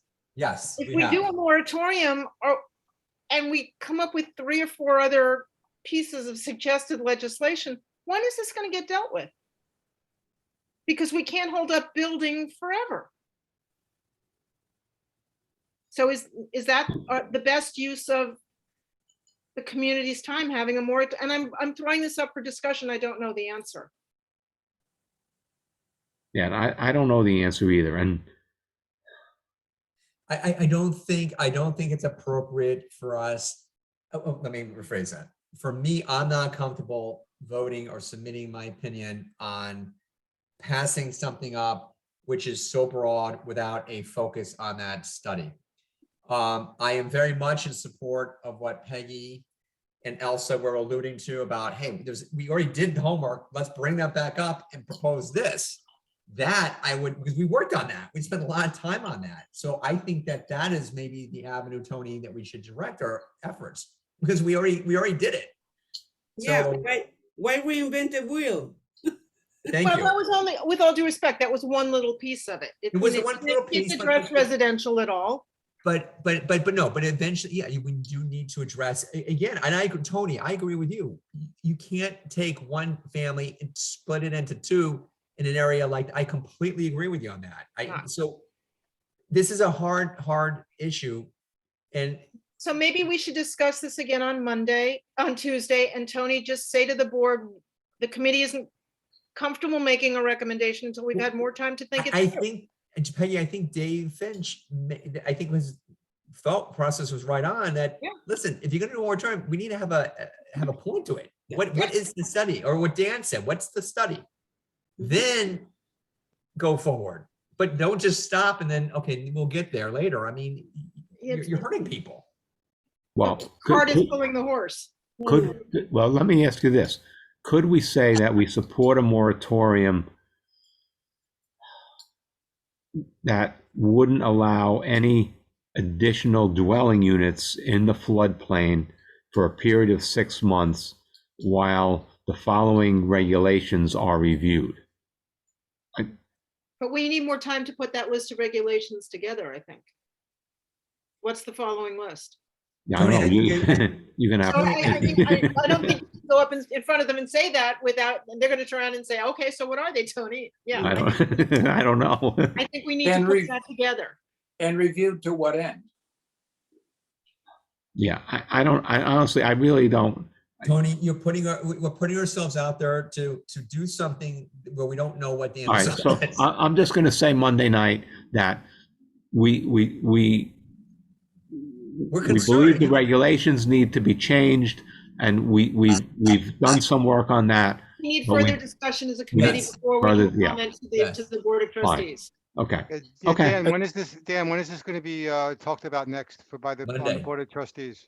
Monday night. Monday night. It's on the agenda. Hmm.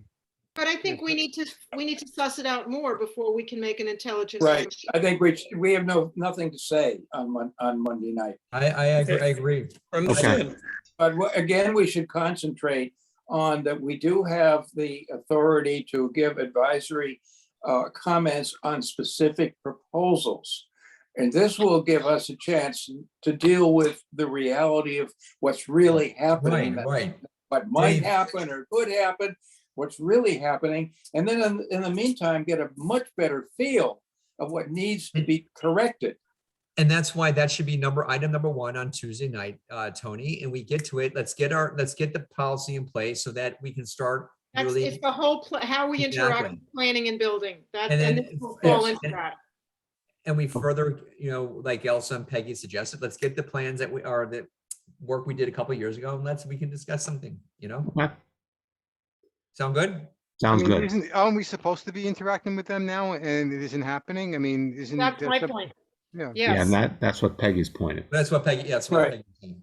All right. Yeah, and I think we need to move on that quickly as a committee because we've been tasked with that. And if we don't do it, we're dropping the ball.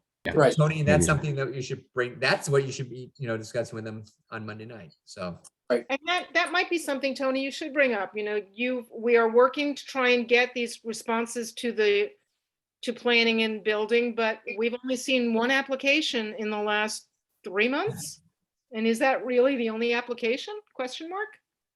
Yeah, and if you remember, I looked back in this in like January and there were at least like 4 or 5, 6 Right. properties that were kind of, to me, fishy.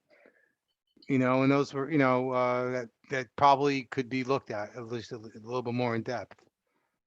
Okay. I mean, we can readily find out what's being presented to the various land use boards. Well, that's And- supposed to be forwarded to us at the time it's submitted to Yeah, them. but let's say we do have the capacity to find out, wait, why wasn't this would forwarded to us? All right. Because I'm sorry. Go ahead, Dave. no, that was it.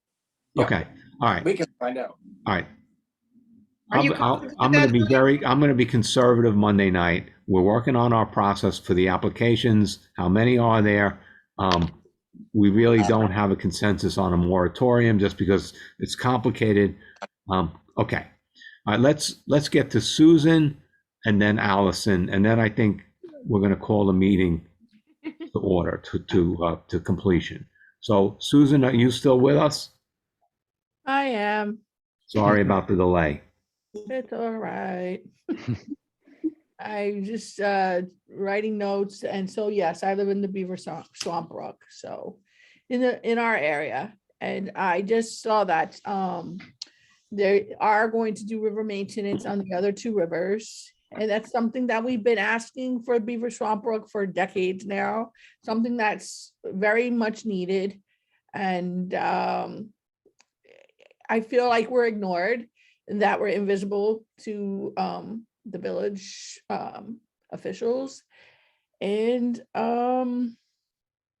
I don't want people to forget that we're here too, and that we sustain thousands of dollars again, also in flooding and damages, and we need help too with the dredging and everything else. And I'd like to know when we're going to have something done on our brook. And recently I brought to the attention of the village, and yes, Dan did come to my house, to my backyard in the brook to look at the damage, and some of the big rocks from the retaining walls moved from the September 1st storm, and rocks at the bottom of the wall moved outward, so they're not there anymore, which caused the big rocks on top to move, which caused some of my backyard to move forward and cause sinkholes. And I was told that I have to fix it myself. Damage caused by village walls. So, I'm frustrated, and I really just, I'm in the process. I'm trying to see if I can unite my whole neighborhood again. And that's the only way I think we're going to be heard. So let me bring you up to date on a couple of things. Yes, you are correct that the Beaver Swamp Brook has been studied and nothing has been done. And you are absolutely correct in that. I finally gotten that we will have river gauges installed in the Beaver Swamp Brook with an early warning system. The short bridge, I think that's what it's called, short bridge. Short Street, yeah, the bridge, yeah. Okay, but the bridge on Short Street,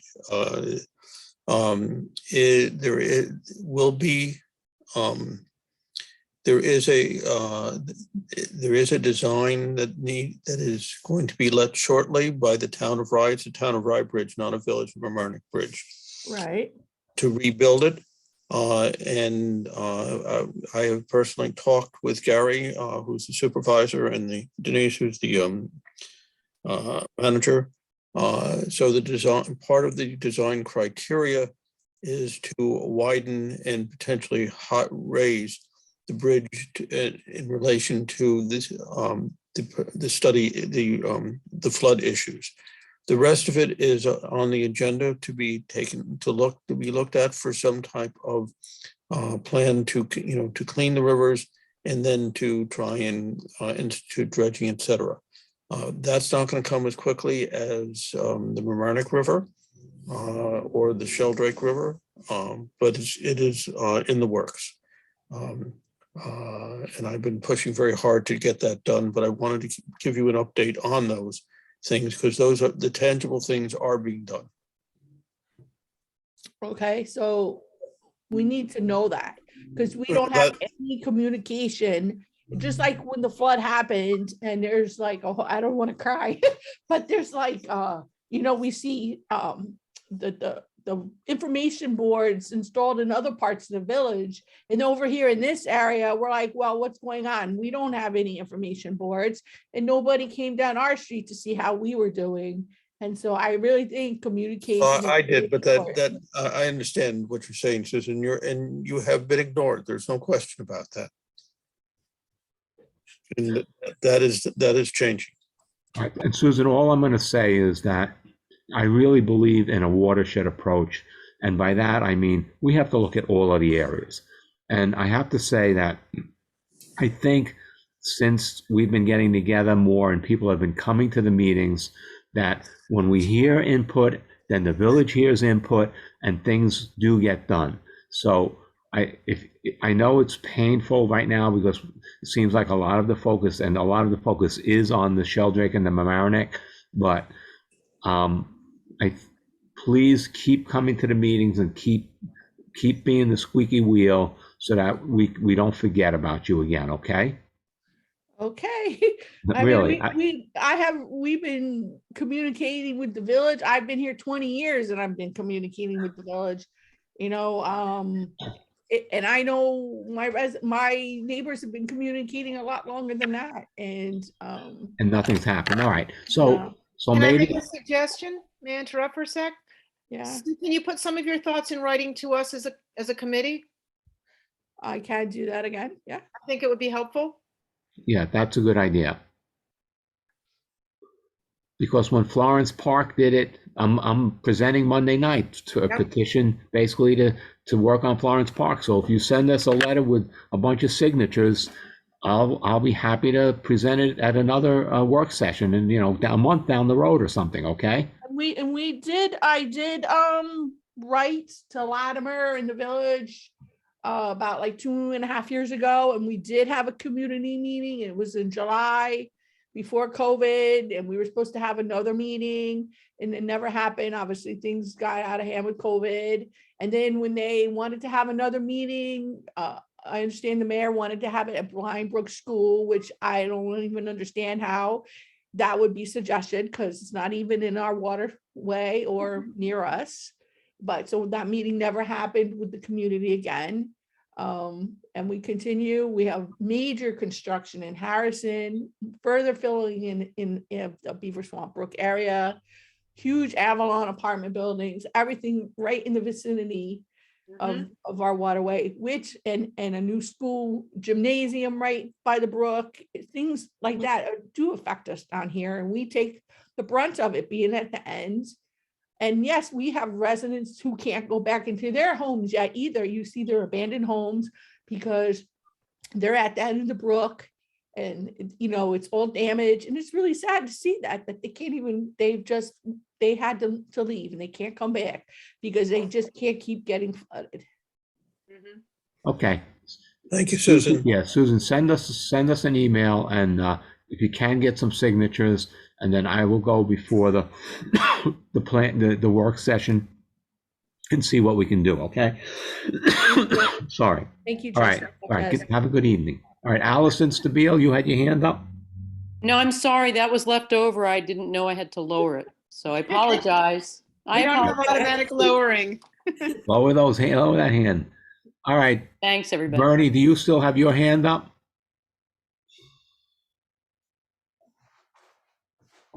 All right, motion. Can I get a motion? I want to bring up one thing that we talked about amongst the four of us before everybody got onto the meeting.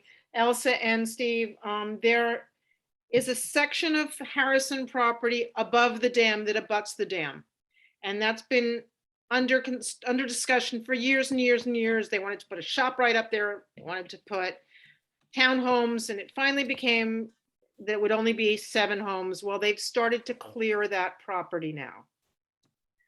And that's going to dump more water into the reservoir above the dam, and it's going to exacerbate our issues. Dan Natchez, we had requested that the village be kept in the loop on as an interested party. I think that's the proper terminology. And Harrison's not doing it. What recourse do we have to make sure that these homes are built properly? The only thing we can do is comment on it, and and review the applications, comment. I will talk to the mayor and if Harrison, and see if there is a more proactive way of doing it, but that's basically where we Because their are. flood committee has not yet been set up. I'm not talking about their flood I'm committee. just saying, I'm letting you know that that has not been set up yet. No, I understand that. I understand that. But Harrison has not been, the DEC has not been as forthright and helpful as possible. And if you go down, you go up Harrison along the river, the wetlands, half of that wetlands has now been turned into a raised park. So there's no building, but the area of flooding has been, for the wetlands to be able to absorb the water has been decreased dramatically. By the shopping center? Yeah. Yeah, absolutely. Project Home Run was a disaster. And that was a DEC issue. And we, not only were we not notified, but they never followed through with their original approval for, creating the wetlands. It's in the original design. So it's quite discouraging. So we just need to be more diligent, and as these things come up, register our concerns. Well, So who would do that? The village manager register our concerns? So Peg, Catherine Parker finally got Liswick to have a meeting. Yeah, I think I had heard that. Did you hear? So, that's the body that's supposed to talk about this stuff and at least communicate between each other, right? All I'm saying is. So we've been requesting to Harrison directly to be a good neighbor, and they haven't. Exactly. So. And how do we make sure that if they're building these homes, they are not dumping extra floodwater, to Bernie's point, along the reservoir and into the river and into the rest of our homes? May I suggest that the committee next Tuesday draft a letter and send it to the planning board, but also the DEC. They need a construction permit for being over 1 acre. from the So Can DE. we put this back on the agenda, Tony, on Tuesday, please? Agenda item number Because 3. I think we're all Yeah. spent tonight. Yeah. But let's do this next week. So Yes. it's Yeah. just Susan again. Can I just tell you that on West Street in Harrison, right over the line from Amerenik, they tore down that big white house right next to the brook, the river, I mean, next to Mamaroneck River. And I don't know if they're gonna be building another big house there, but they did. If you drive on West Street, you see on the left side, right there next to the river. And I can only assume they're gonna be building something else right there, a bigger house or something. Yeah, Thank- they have a propensity of doing that, Sue, unfortunately. Yeah, yeah, because I saw it and I thought, well, why would they tear down such a nice old house? So Wow. that's something, and it's right there. On the other side is Mamaroneck. It's right there next to the river. Mamaroneck Thank you. River. Thanks, Susan. All right, do I get, yeah, so I got into one other point. So Peg, on the Army Corps' request for Ida flood marks. Mhm. So So where, hold on. So I reached out this morning and copied everybody to Andre Chauncey, who is the man that I took the walk with 5-7 years ago, whatever it was, to show him. He actually came out and we walked the river and I showed him all the marks. And I offered to him this morning, if you would like to do that again, I would be happy to show them to you. Because us taking measurements all right, but more right. impactful if he'll Is do that, it. you think that's going to be, is that going to get them enough information? He has to answer us. I don't know, Tony. All right, so I'm CC'd on that? Yeah, I sent it out. You were this morning. CC'd and. Everybody was. Yeah. And everybody was CC'd on the email that I sent to the Corps suggesting that they need boots on the ground to try and understand what's changed and what the elevations were, not only in Ida, but on the one, 2 weeks ago. And the other thing is, Tony, because I did it with them, I remember where they were in 07 versus where they are in Ida. Okay, so you think we're good on getting, so we're going to hear back from Chauncey on whether he needs more His name is information or Andre not. Chauncey, Mr. Chauncey. So right, yeah. I'm hoping we will, but who knows? Okay, all right, so I think we're good on, all right, so as long as we're good, okay. All right, can I get a motion to close the Motion to meeting? Adjourn. Adjourn. Elsa's done. Yeah. Second, Second. ayes. All right, everybody, thank you so much. Good night, everybody. Good Meeting. meeting. Thank All you. right, yeah, thanks, have a Bye. good evening. All right, bye, what's left of it. How do I get out of here now? I can't get out.